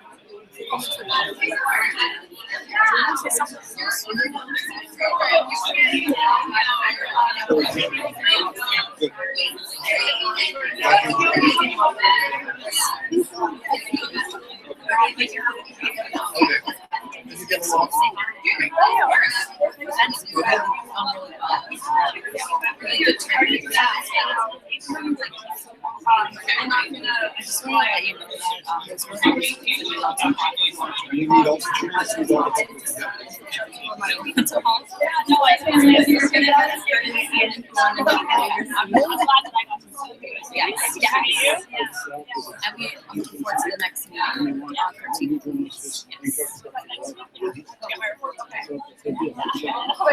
when is your turn fishing? All right, we're gonna get started.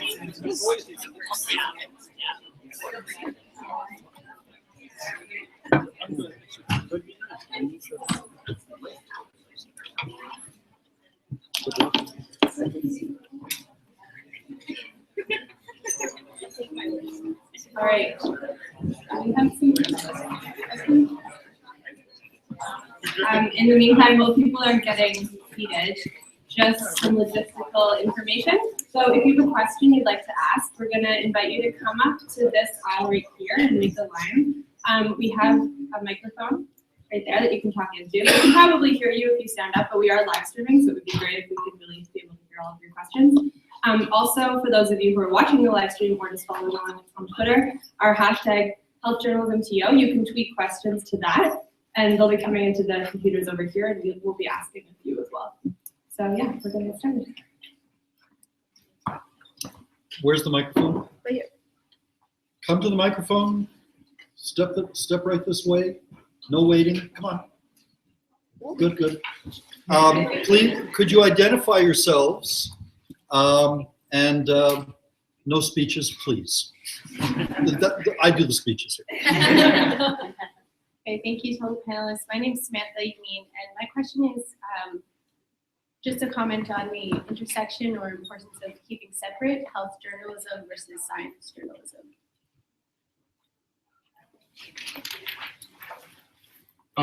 I'll answer. No need at all. I think there has to be an intermingling of, I don't know where you draw the line. Sometimes we do scientific stuff, sometimes it's more policy, sometimes the science is very political. I don't think there's a distinction. I think it's a continuum. And I'm not sure how separate we have to be. I think health science journalists are a bit different in that we're not like sort of crime reporters. It's not like this side and then this side. We tend to write more one-sided stories because that's more scientific. So I think that's what distinguishes it. But aside from that, I don't think you need that. It's not important. Any other thoughts? I guess my only comment would just be that in health journalism, at least if you were talking about the healthcare system, there is, not to say that there's no politics in science, which I don't think you were trying to say, but it's sort of being aware of the times when you're straying into the area where the nature of the evidence has changed from something that might be, a randomized control trial to something a lot more, a lot less hard. I'm sorry if I'm offending any social scientists in this room. I have sort of a humanities and social science background, so I say this sort of know of what I speak. But where the ground can become a little less steady, and you might need to take into account a little more in terms of politics. Probably in any area that you cover, just being aware of like how science works, like even if you're just covering policy.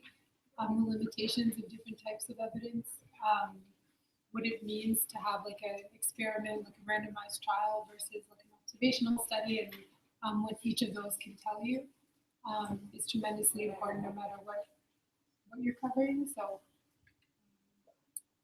it should help in politics too. You should know like what evolution is, little things like that. We did, when creationism became an issue in the States, NPR overcovered that story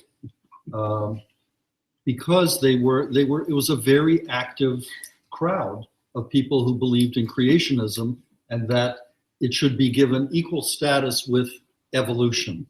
And at one point, I think I was still in management at that point, and I said, we've done 35 stories on creationism, enough already.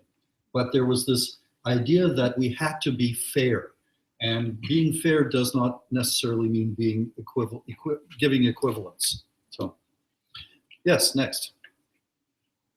Thanks a lot for the talk. I'm an epidemiology student here, and I think this question is something that we have grappled with a lot. There's a lot of uncertainty in public health in terms of evidence and in terms of issues, but we still have to communicate that uncertainty.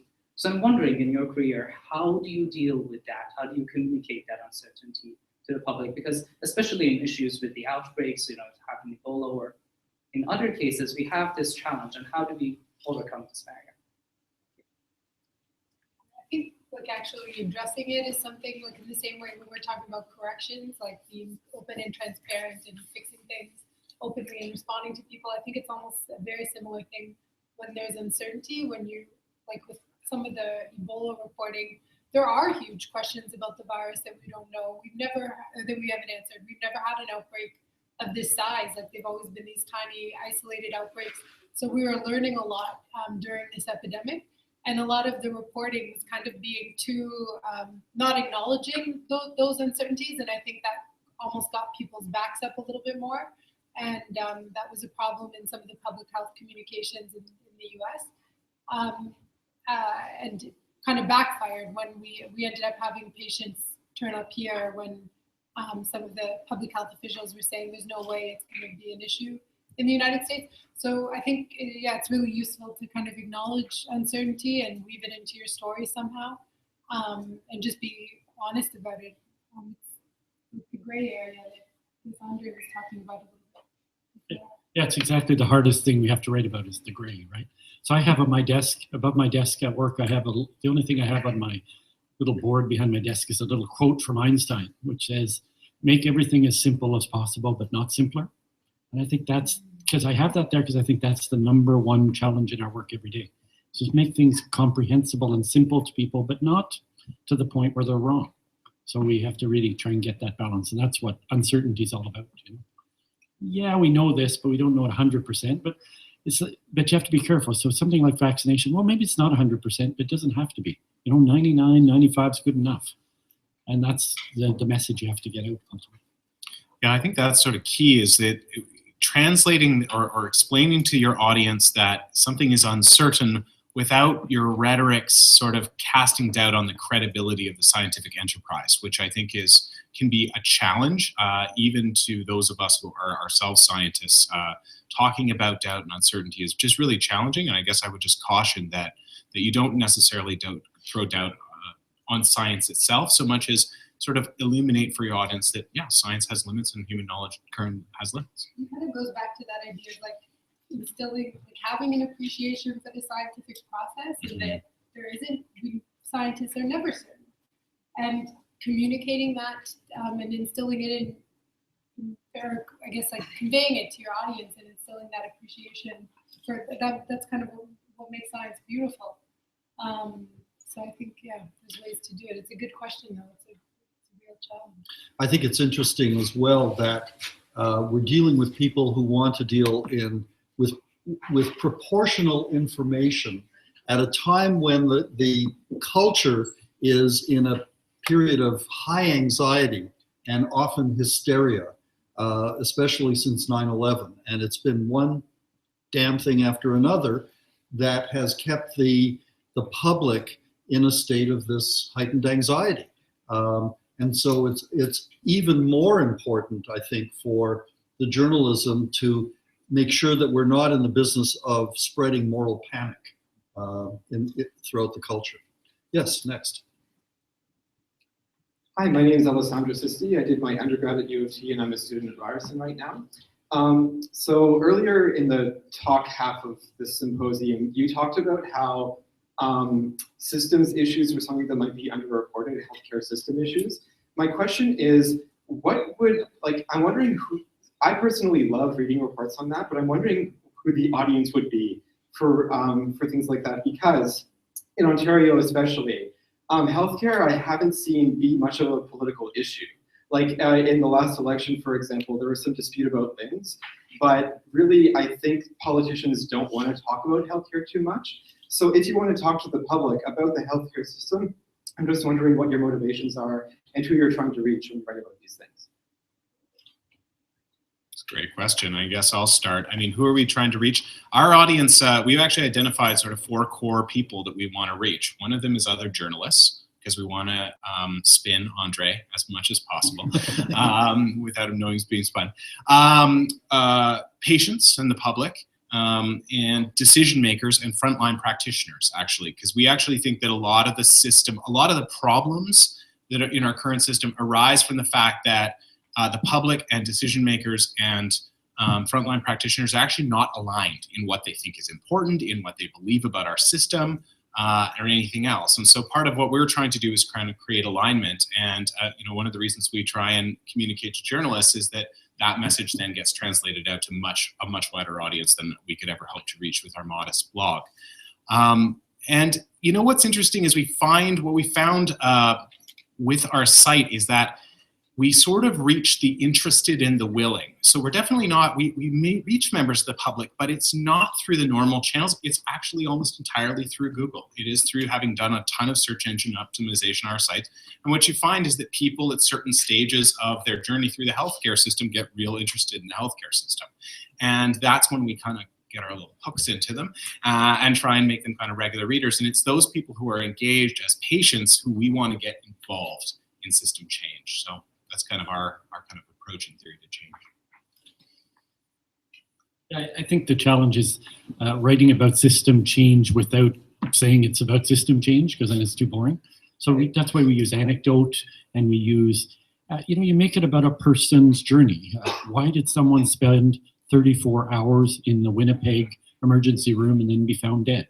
That's a huge systems issue, but that's not how you frame it. You frame it as, it's an affront to how a system should work, right? So you use these anecdotes, and hopefully when you write about what went wrong, You do it with a view to here's how it can be better. And that's, I have the luxury of doing a column, so that's what I try and do in columns is here's something that went wrong, and here's how it should be done better. I don't have all the answers, but here's an example from another jurisdiction, or here's something that works well, and why aren't we doing it everywhere? So I think that's how you write about system without making it a big, too boring 300-page report. And thanks for tweeting, by the way. So hi, my name is Nina Nguyen and I'm a medical student from Quebec. Thank you so much for making my stay in Toronto much more enjoyable.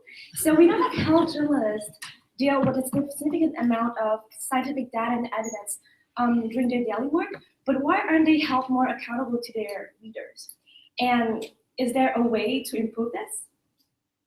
So why are researchers? Not researchers, health journalists. Like, how can they be held more accountable to their readers? Hire an ombudsman. A public editor would help a lot. The Globe and Mail has a great public editor, and she is always available to anyone who may have a question or a complaint.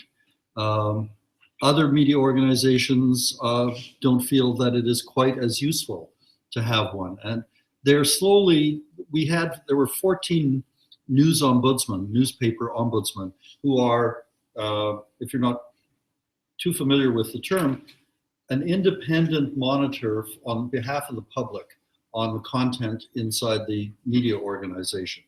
And a news ombudsman is independent of management, although in my case, came out of management and is still a recovering manager. But basically is there to act as an agent of the audience on questions of accuracy and standards and even taste. And so at one point there were, as I say, 14 in Canada, there are now 4. So although the idea of the ombudsman is spreading much more rapidly outside of North America, but in North America it's definitely kind of contracting. Should they be chosen from within those publications? There are many different ways of choosing an ombudsman. One can apply, as in the case of the CBC, and then the ombudsman is chosen by the president and the board, to whom the ombudsman is directly responsible. Or it can be, as in the case in Latin America, it's a mid-career shift for a journalist inside the newsroom to do it for a few years and then goes back into the newsroom. In North America, the tradition has been, this is a senior journalist who does it for a few years and then out. Thank you. I think increasingly journalists are held to account by other journalists. So if you're at the Toronto Star and you do something egregious, Julia's all over you. And we have comment sections. We weren't held to account at all in the 80s and 90s, to be honest. And I think it's better now. I was going to say, beyond the kind of official channels of public editors and ombudsmen, you kind of can't, I feel like you can't get away with things now in the online environment. That's true. Like people are all over you immediately. You get emails, you get comments. Yeah. But I think the issue is holding management to account, not so much the journalists. The journalists actually know what's right and what's wrong. It's management that often confuses journalistic integrity with reputation enhancement. The need for public relations comes to mind. But this is part of the problem, I think, at the CBC, is that they have confused editorial integrity with the reputation of the organization. And I think the value of the ombudsman, I'm biased on this, but I think the value of the ombudsman is that he or she can write a report pointing out those issues. It's up to management to accept it or not, because the ombudsman is independent. So it's a curious situation, but we're hearing, my colleagues who are still ombudsmen are hearing from media organizations in Eastern Europe, in former Soviet bloc countries, in Latin America, in the Middle East, in India, that an ombudsman acts as an agency for independent journalism, which is essential for democracy. Nothing short of that. So North Americans have to catch up with the rest of the world. My name is Jasper, and I'm a political science undergrad here at Varsity. For instance, there's research that about, for instance, finding out that a lot of people purchase books these days but don't finish reading. So, for instance, the 600 something pages of Thomas Piketty's 21st Century Capitalism, people stop reading at around like 30 or 40 pages into the book. They go to Wikipedia and get the pricing.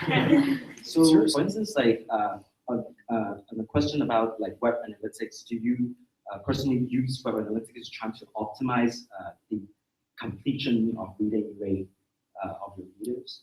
For instance, I know like blogs divide like stories into parts. Do you personally use these web analytics to try to get people like just for instance assess like how much your readers read, and do they just stay on the web page for a few like 30 seconds and then just leave for another story?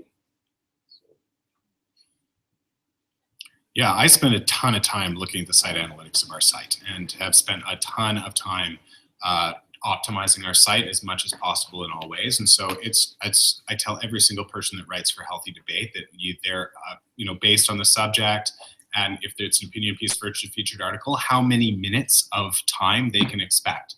And it's a great way of getting people to cut down to 750 words. When I just tell them, you have this great conclusion, no one's going to read it if you don't shorten your piece and or create ways that are going to hook people in and get them to read. So I actually use that as a bit of a cudgel to get them to write better.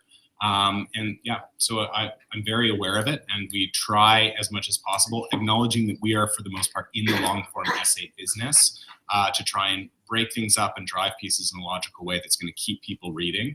And but we will abandon topics and we write hardly any public health stuff anymore because it was just so incredibly unpopular in our analytics. We didn't figure out a way to write about public health in a way that people cared about. That's very interesting.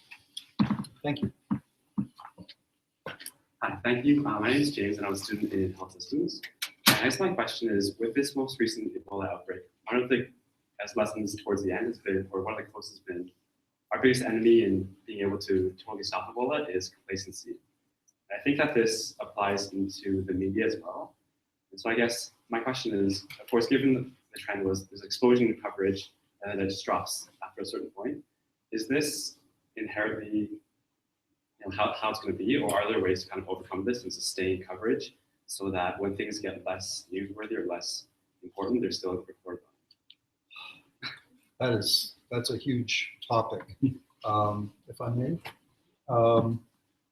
As I mentioned, I think there's a certain amount of digital fatigue going on. There's too much stuff out there, and people are watching cat videos for a reason, because there's just so much of it. The French government a few years ago did a study that showed that the amount of content increases 10% a year, every year. It may be more now. This was a couple of years old.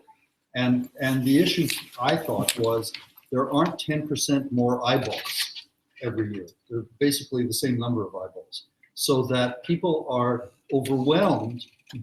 Somebody described it as like drinking from a fire hose. It's just there's so much information that people can't figure out how to handle it. And so they go to what Jay Rosen at NYU called the daily need.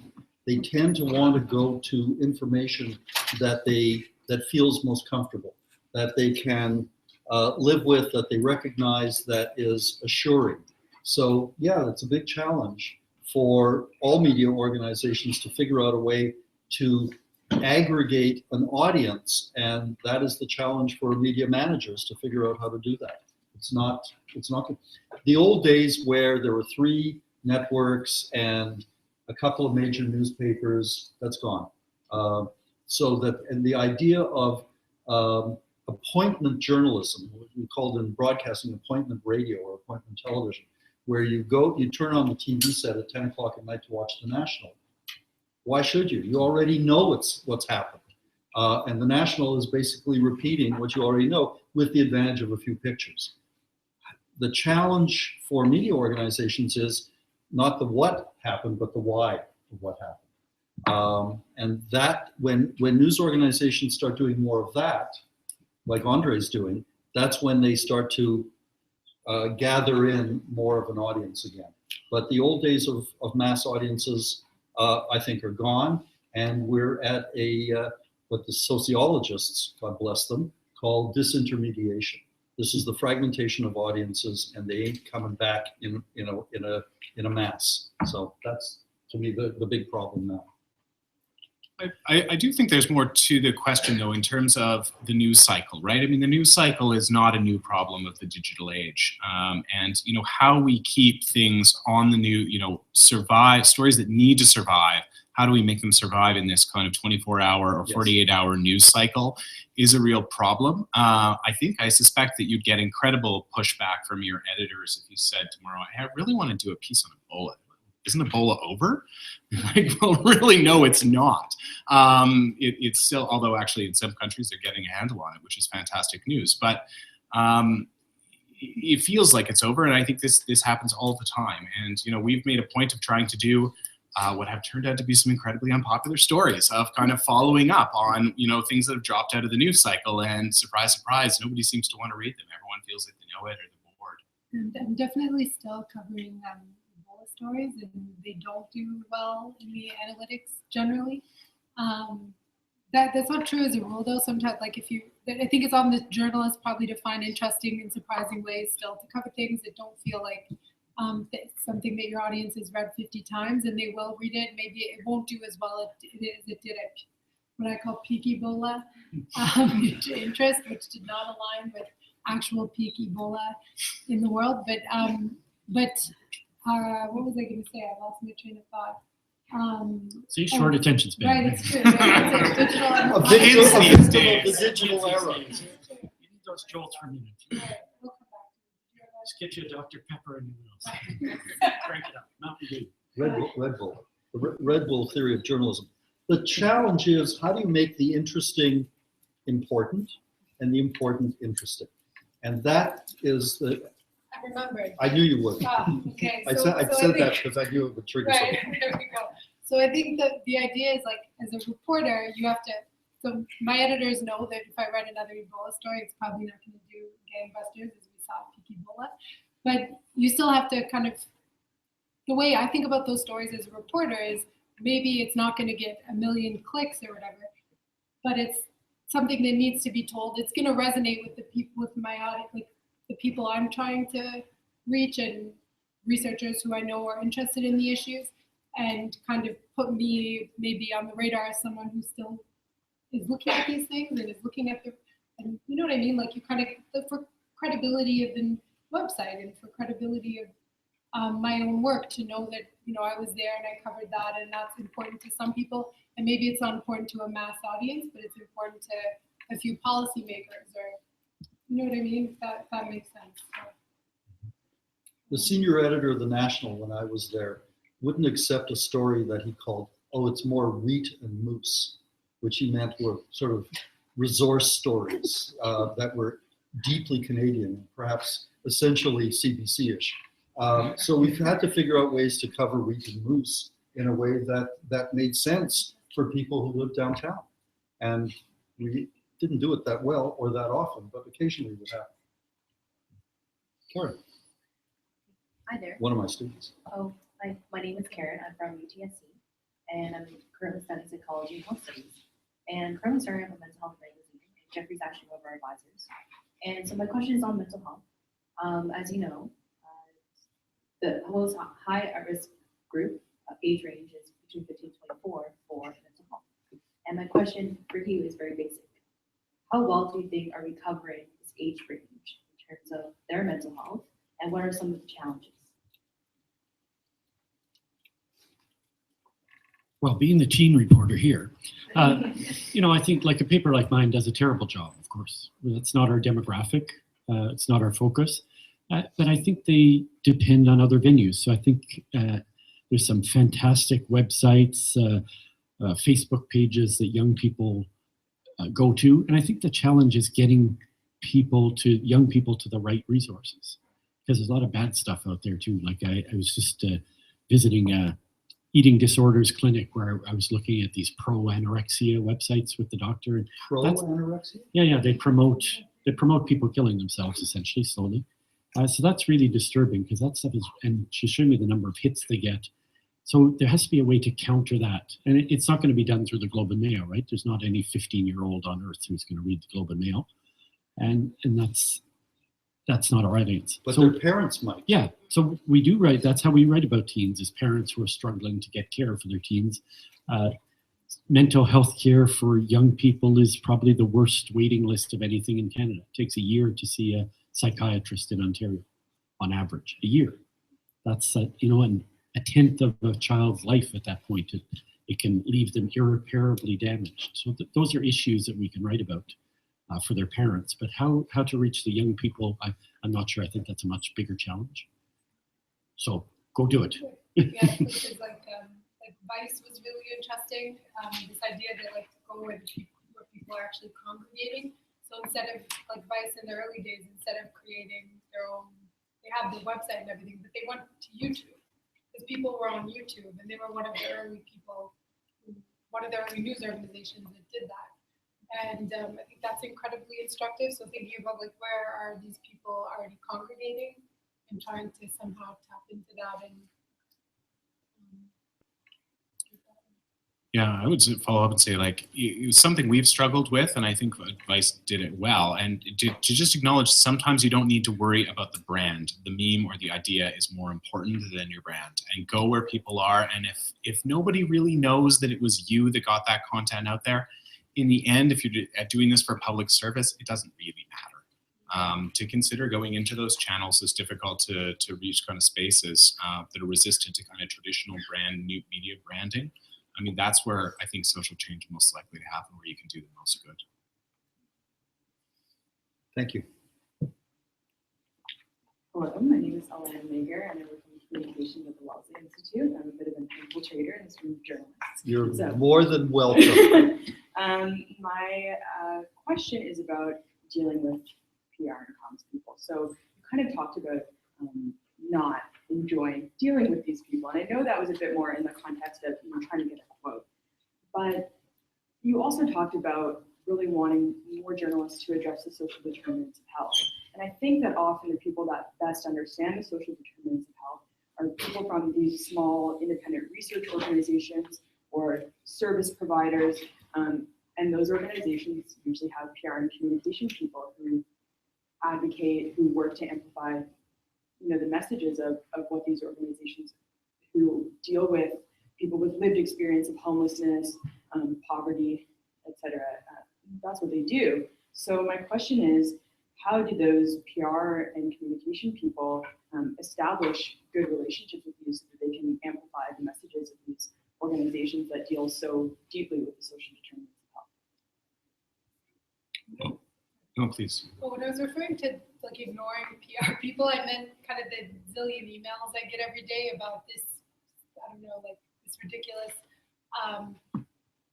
balding remedy or whatever the thing, like whatever this insane thing is, and can you write about it? I meant those, like I meet with the public relations people at organizations and health research institutes all the time. Or not, maybe not all the time, but like pretty regularly, a few times a month probably.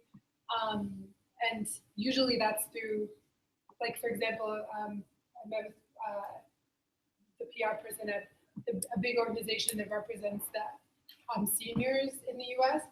And it was kind of like, yeah, that's it, yeah, AARP. And it was kind of like, this is what I do, this is what you do. Are there places where, sometimes maybe I'm gonna write a story about seniors and he can kind of tap into, he might know people who would be useful for my story. So it's kind of like, how can, how can you help each other? And I don't know. Yeah. I mean, I'll tell you my own bias. I mean, the two things that make it very difficult for me to talk to PR is when they try and spin and when they put their brand ahead of the idea. I care about ideas. I don't care about your brand. Now, and I think the PR people often get that backwards. They push the brand as a substitute for the idea or the action. And if you can show me an idea and an action, I'll make sure your brand gets into the piece. But if you don't have that first and foremost, and this is often why I find myself going to frontline, I'm much more likely to talk to a frontline service provider who lives that than I am to a PR person who's heard about it from the person who provides it. So I like to go to the source. That's sense. But there are some fabulous PR people out there. I didn't mean to disparage the entire profession, Right. but a surprising number feel shackled by their brand and by the need to spin and put a positive spin on everything. And the ones who are good, they know your work. Mm. Like they know the kinds of things you write, and they'll like you. I guess my best advice to the PR camp would be to figure out who is doing things that actually align with the things that you want covered, and just get to know them in a kind of send them things and have a conversation with them and start that way instead of just like pitching. And those tend to be the most fruitful relationships, I think. And a few PR people that I know have also been involved in polling and in trying to figure out where public opinion is going. And they can be really helpful.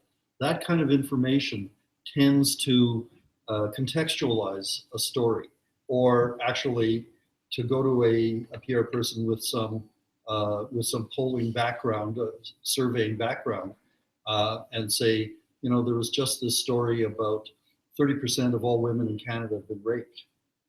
And she told me, she said, this is such bad, first of all, it's bad PR because it's bad science. It's bad survey work. So it's this kind of, that's really helpful to journalists who are getting something come across their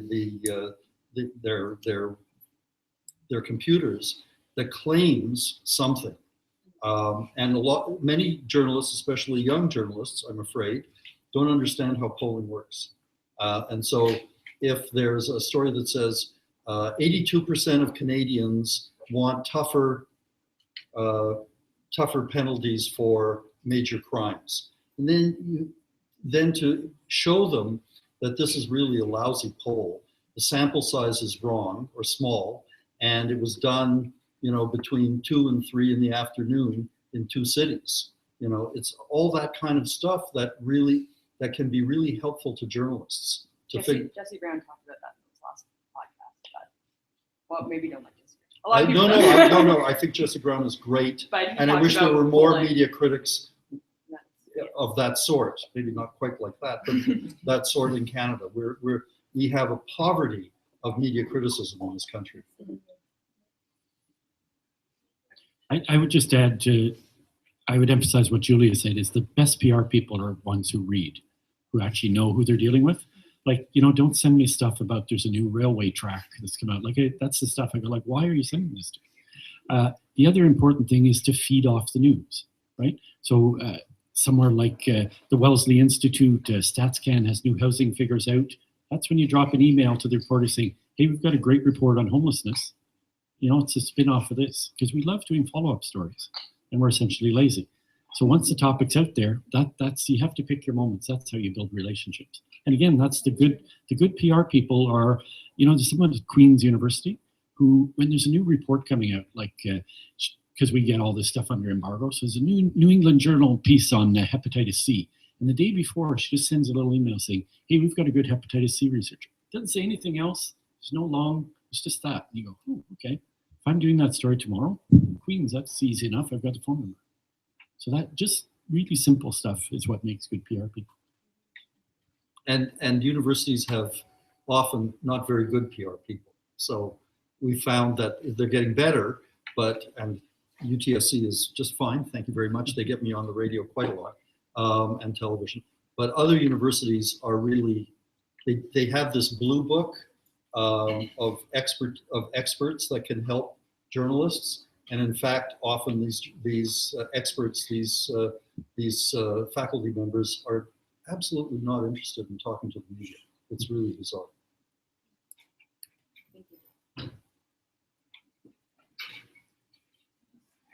Hi, my name is Irda. I'm a public health student at UFT. I also actually have a follow-up question about social determinants of health. So I was really encouraged to hear that that's something that's kind of on your radar. As a public health student, it's also on my radar.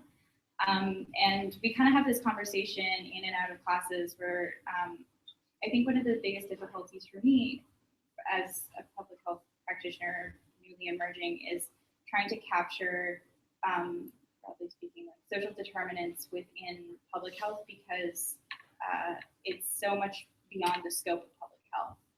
when you're dealing with things like poverty or racial discrimination, homophobia, transphobia. These are things that impact multiple sectors. And so, so I think about how that might relate to journalism and whether that contributes to the lack thereof of having conversations around it or what have you. Sorry, let me phrase that like as a question. So do you find that that contributes to journalism or the way that you report about social determinants? To me, the real difficulty in writing about it is, so I'll use an anecdote. So pharma companies are really good at telling, getting us to write about their new drugs. Why? Because they give us, there's good stories. You have a person, they're in a clinical trial and they take this drug called Soliris. And before they were on dialysis for 8 hours a day and now they're playing soccer. That's a beautiful story. Oh, by the way, the drug costs $700,000, but details, this is a miracle drug. Is this true? Yeah. Wow. So that's a compelling narrative. The problem with social determinants is where are the stories? Public health people are really nice people and they're earnest, but they're really bad at telling good stories, sadly.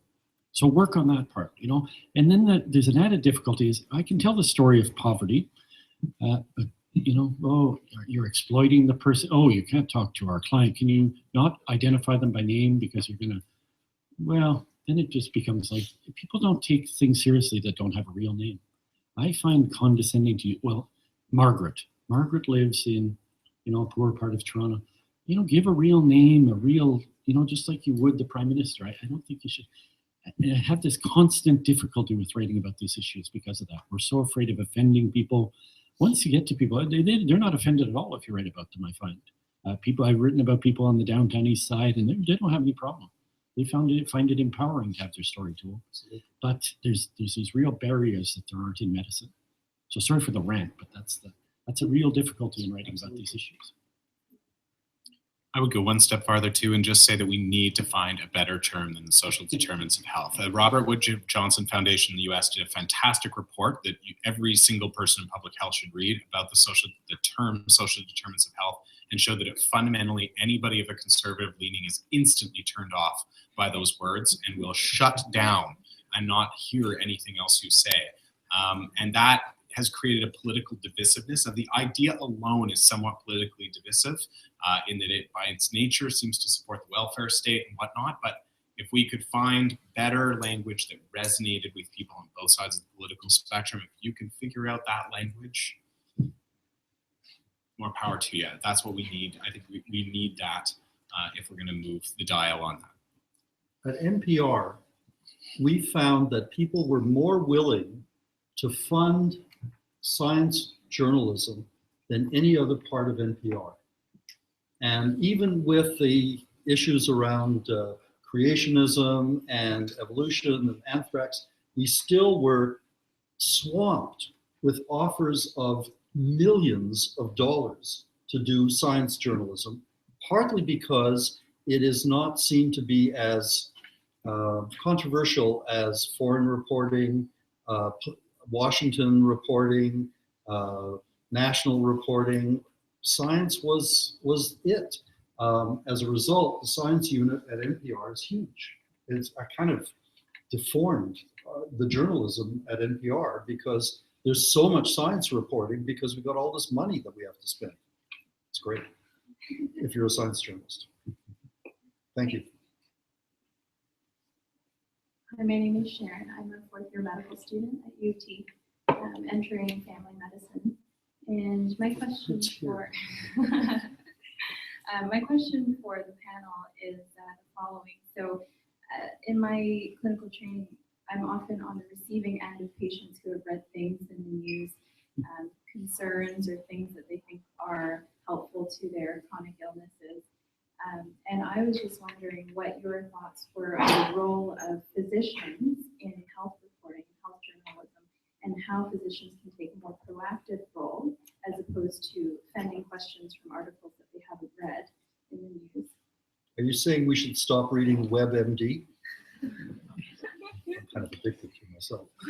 I mean, I think I would go back to the comment earlier about informal networks. I mean, the same thing goes for physicians that want to have an influence. I mean, add journalists to your social networks. I don't mean just on your online social networks, but talk to journalists and be open. I mean, they're great people, interesting, much better read than most of us in the health sciences. They're very interesting to have over to dinner parties. So, you know, I would encourage you to befriend some journalists, talk to them, other journalism students at your school. And that can be one of the most effective things you can do to kind of influence and get them interested in inaccurate science reporting. When you're seeing something come up again and again, like if there's journalists that you like and you follow and you respect, I'd reach out to them and say, hey, I'm seeing, you know, all these, are you okay? I'm seeing all these people come into my clinic asking about raspberry ketone supplements or something. And you know, this seems to be something that, you know, every day I'm spending hours explaining to people that this is total BS, and it might be something you want to write about. And that's very useful. I would welcome that as a reporter. Yeah, so I'm just wondering what kind of venues, in your experience, have you seen physicians contribute to these sorts of discussions? Have they been online forums or editorials, or what sorts of venues have you? I think Jeremy and I were both referring to like reaching out directly to like getting your word out there. You can write like there's vehicles like writing op-eds, starting a blog, tweeting, microblogging, things like this. But in terms of getting your message out to a wider audience, I think befriending journalists virtually, in person, taking them out for coffee, sending them emails, just giving them heads up about things is very, I think would be very successful if you have ideas that, if you find the right journalist who covers the issue that you're interested in. And once you graduate, you'll have so much free time to do that. Yeah, I would take a slightly different tack. I don't think doctor-patient communication is necessarily the best place to get useful information out. Because once you give a person a diagnosis, the research shows that they pretty well don't hear anything after that, right? Like whether it's, you have psoriasis or cancer, it's like, oh, cancer. That's all you hear, right? So I think we have to rethink how we do follow-up with patients. So I like, for example, Sunnybrook, Paul Taylor is here. He's the patient navigator. So he's a person whose job is to answer questions from patients when they have them, which is never in the doctor's office because they're all nervous. It's later. So I think we have to rethink how that is. How can you have answers to questions that come up over and over again? What form can you give them? Can you give people a sheet or an email with a list of sites? Here's a good place to go for your psoriasis. Go to the Mayo Clinic site. Gives a good explanation because I know you don't remember anything I just told you. We don't do enough of that follow-up health communication. So I think that there has to be a rethinking of that within the health system. The idea of a patient navigator, is this a new idea? It's been around a long time in the cancer field. So we've had people, cancer patients who get followed through the system because it can be complex. But I think that the general one, like the role Paul has, is fairly new. It's new in Canada. Well, I think there's a story there. Oh, absolutely. My mother had to be admitted a couple of weeks ago to Mount Sinai, and I was suddenly given a patient navigator who was terrific and very helpful and very informative and always available. It was amazing. She's fine. It was a really transformative experience of how to handle the administration of a large hospital like Mount Sinai. So, and it saves a lot of money because people don't miss their appointments, they don't forget to take their meds. Yeah, no, it was wonderful. I agree. There is a story in that, and it will be coming out in Healthy Debate in early April. So. Oh, wonderful. Never tell them ahead of time. Somebody will scoop you. Don't tweet it out there. That's twice you told me. Hi, my name is Annie, and I'm the first public health student here at the University of Toronto. My question actually revolves around information and power. So perhaps one of my view of journalists is that they have immense amounts of sway, providing information access to a large number of people, and the ability to raise awareness and cover, some of the stories are not necessarily covered for vulnerable populations. So how do you go about, for example, distilling misinformation, especially when it comes from positions of power? And also, to what extent do you view yourselves as advocates for truth and for truth for vulnerable populations versus providing objective and neutral point of view? injuries or stories? Yeah, I don't think about it specifically like, oh, am I writing about vulnerable populations today? It just, issues sort of, there's a fluidity to it. There's no rhyme or reason to how I pick my topics, to be honest. But I think you do pay some attention to that. Like, because I write more about policy, I write about social determinants. I think you always have to come back to that. But I don't know, I waver back and forth. Am I an advocate? Not really, sometimes, but not all the time. I think there's different venues for, I think we tend to write about the views of the advocates for people rather than being an advocate. So I think we could probably have a long debate just about that in this room, but I don't know, there are different philosophies about that. Thank you. Hello, my name is Susie. I'm a volunteer for CFI Canada, and part of what we CFI, which stands Center for Inquiry Canada. Okay, and what is that? We focus on misinformation and secularism and science and health.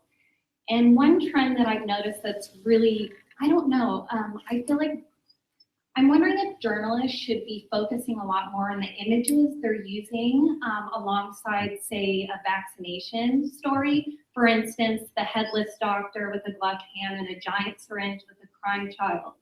So if the target audience is one that is hesitant to vaccinate, aren't you kind of countering the information the information you're trying to give with an image of a giant blue needle? Should we be looking more at the images that accompany stories like this? Yeah, but where's the drama in it? I mean, we want screaming children. That's going to attract attention. I'm being only partially facetious. Or maybe a lot facetious. But the issue is photo editing is really important. And now that we have this magical thing called Photoshop, pictures can be and are often frequently manipulated to give an editorial impression. And there is always a fight in a newsroom or on a website as to what is an appropriate picture that is both accurate but not manipulative. But you also want to be able to have people look at a picture and say, "Oh gosh, I better read the article, or I better listen to the story." So it's a balancing act. But do you think that this is overdone? Do you think that there's too much manipulation going on? Well, what I think is happening is we're not focusing enough on the healthy children. We're focusing on a crying child.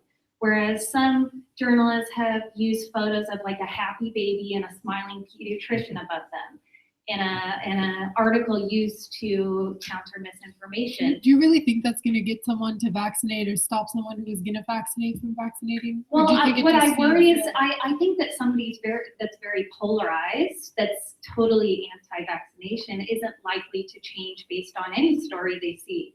But my concern is the people that are in the middle somewhere, and I worry about like an image with a doctor with a screaming child and a huge needle. Like I see some of those. I'm totally pro-vaccination, but I see some of these photos and it makes me hesitant. I mean, I'm gonna do it, but it makes me sad for my child seeing the screaming child and the giant needle. Yeah. So I actually agree with you. We have changed our policy on Healthy Debate about what pictures accompany our vaccine stories. And I think just for the emotional tone of the story, thankfully we do most of our dissemination via things like Twitter that don't carry an image. So if the image is boring, maybe it doesn't cost us as much. But no, I'm with you. I mean, if you look at our story on HPV vaccination, it's a bunch of happy, smiling, ethnically diverse preteens. It was just, there is not a needle to be seen, but there's definitely a lot of kids that would potentially be at risk of the HPV infection. So I'm with you. I think we do need to be more conscious of it. Yeah, so the Globe public editor wrote a column about this recently, sort of rebuking us at the paper for using too many of those screaming baby photos. And I think the important point she made is that it's not wrong to use it occasionally, but just to always have that image. So a variety of images is good. You can't be too politically correct either. You don't want to be that everybody's happy all the time. Sometimes kids cry. The reality is, if you talk to pediatricians, most kids don't cry when they get their vaccines. My kids never did. So you have to try and reflect reality, but it has to be a good picture too. yeah, like pediatricians are often awesome with my kids happy, smiling, Yeah. not just a gloved hand. So, yeah. And you know, a worse one is actually worse one is obesity, where we run the pictures of people with no heads if they're fat. That's the one that bothers me more than the vaccine one, to be honest. Like, why do people who are overweight have no heads? I never understood that. You know, it just adds to the shame. Sorry, I just wanted to counter that. I actually Will you come up to the microphone? Sure. I Would you work. mind? I work for the Ministry of Health for Panorama, so immunizations. And I wanted to point out, just talking to our nurses and all the public health units, the education is really relying on parents, on especially teachers, when they get the consent form, saying, you know what, you don't need this, you don't need to take the MMR vaccine, or you don't need to get the HPV vaccine. So it's not really about, if you're hesitant, if your legal guardian or your parent is hesitant to get the consent for the vaccine, a picture's not going to change them. It's really the front lines. It's your pediatricians, it's your family doctors, it's your teachers who are really going to make the difference. So a picture's not going to do that much. Oh, one thing. Sorry. That's it. This isn't a hot button issue. No, I study psychology, and something that I've seen a lot of is that it seems that in research that a lot of the people that are hesitant about vaccination actually get their information from blogs, mommy blogs. They go online for their information. This is where a lot of people are getting their misinformation. So that's just why I'm concerned about it. I mean, maybe it wouldn't change anything, but I just think seeing the giant needles all the time is. Part of the problem is that in journalism, we like to frame a discussion. And the frame of the discussion is about those cultural reference points that people will understand and relate to. If you expand it beyond what people are comfortable with, they will not follow the story. So needles hurt, so put in a screaming baby. I mean, that's, if you have a picture of a smiling baby getting a shot, there may be a sense from a photo editor, wait a minute, that doesn't make any sense, because the framing has always been needles screaming. So the job of journalism is to figure out a way to expand that frame. Not so much that it's unrecognizable, but in a way that helps the public understand that an issue is more complicated than it appears. Hi there, my name is Sabrina, and I'm a medical student at U of T as well. I wanted to recall quickly eHealth, a program in Ontario that was intended to bring electronic health records to the province, intended to bring physicians into the digital age, but quickly became synonymous with scandal, with sort of political hot potato when journalists, mainstream journalists in the city and province came to know about budget practices and sort of minutiae related to accounting and things like that.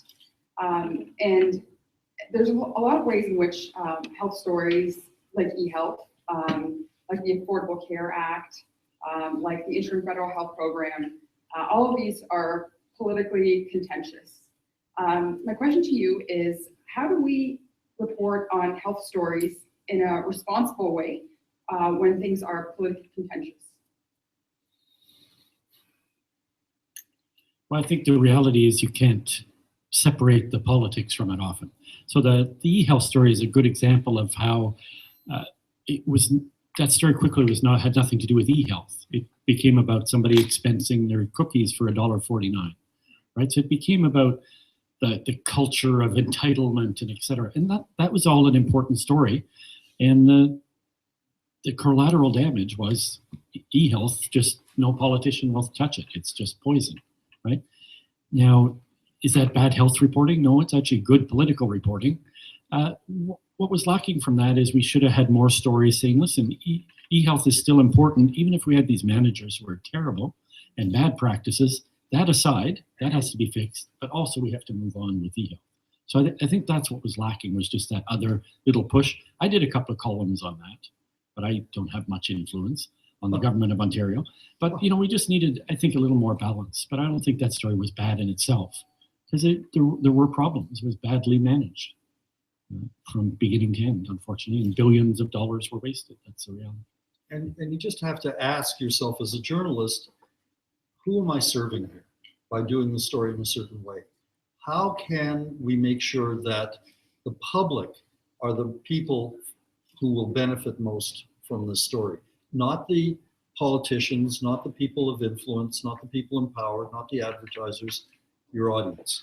And when you frame it in that way, then you'll do the right kind of journalism, theoretically. I think it's interesting to look at the differences between how eHealth, both of which were massive scandals, eHealth and Orange. The reporting of eHealth contributed to a huge setback in actually moving electronic medical records and electronic ordering and everything else forward in Ontario. But the reporting of Orange did not result in no more air ambulances flying in Ontario.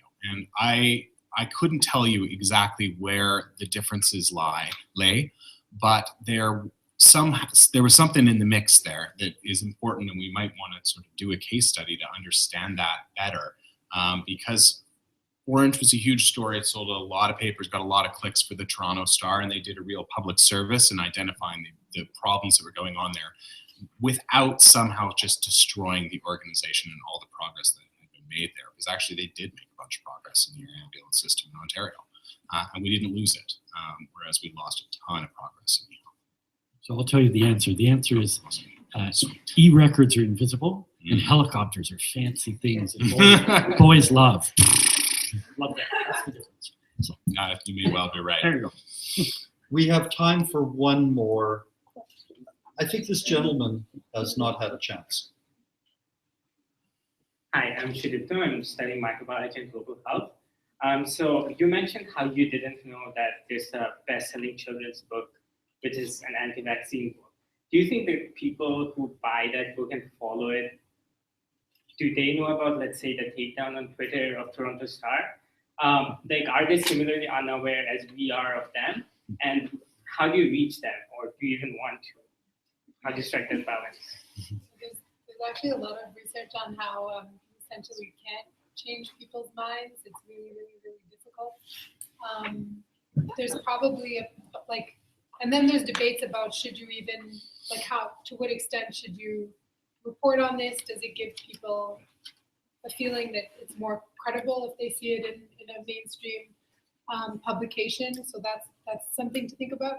I think someone brought up the issue, people on the frontline health workers, how important they are in kind of influencing parents' decisions about whether or not to vaccinate. And there's been tons of research on that they are extremely important, and how they frame different vaccines has a massive influence. So if we, so I don't know if I'm answering your question here, but if we write about it and some doctors and nurses and health professionals then know about it and know about how to kind of debunk it and deal with it with their patients, I think that's probably a public service. I don't know if I just I think you did. Yeah, and I think, as you said, I think the issue is we don't really know how to change people's minds. There's not a lot of research on that. We do a lot of throwing stuff out there, and we're not sure. You know, the upside of the web is that we have more information available to us than ever before. And the downside is we can find anything to confirm our biases, and we don't have to look at information. So again, I think we're in this transition period that, you know, we have this fire hose of information, and we're trying to figure out how to make it, you know, more drinkable. And I think that's what makes it an exciting time, but it's also what makes it a scary time for journalists. We just don't know this stuff yet. And I think we're in 10, 20 years, we're gonna look back and say, oh, boy, were we ever stupid. Like, of course, this is how you change people's minds. We give them drugs. That's what we change. I'd like to thank the panel. This has been a terrific afternoon, and I'd like to thank Gail and Jasleen for organizing it. And I'm sure you had a lot of people working with you, and please give them our thanks as well. And thank you all for being here.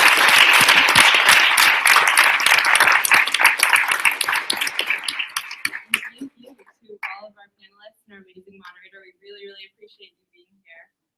Also, I just wanted to give a quick thanks before we all head out to our sponsors who helped us have this event. We had TD, MDNA, and Manulife support us, as well as University of Toronto International Health Program, University College, and Trinity College here at UT. So thank you so much. And we would like to thank everybody on our panel. We have a few tokens of appreciation. We can't be bought off, you know. I better not be from Merck or something, or else Andre's gonna They may be That's right. corporate sponsors. The drugs, here with drugs. Yeah, so thank you everybody so much for coming and sticking around and being such an engaged audience. We technically have to be out of here 3 minutes ago. So let's go. Thank you so much.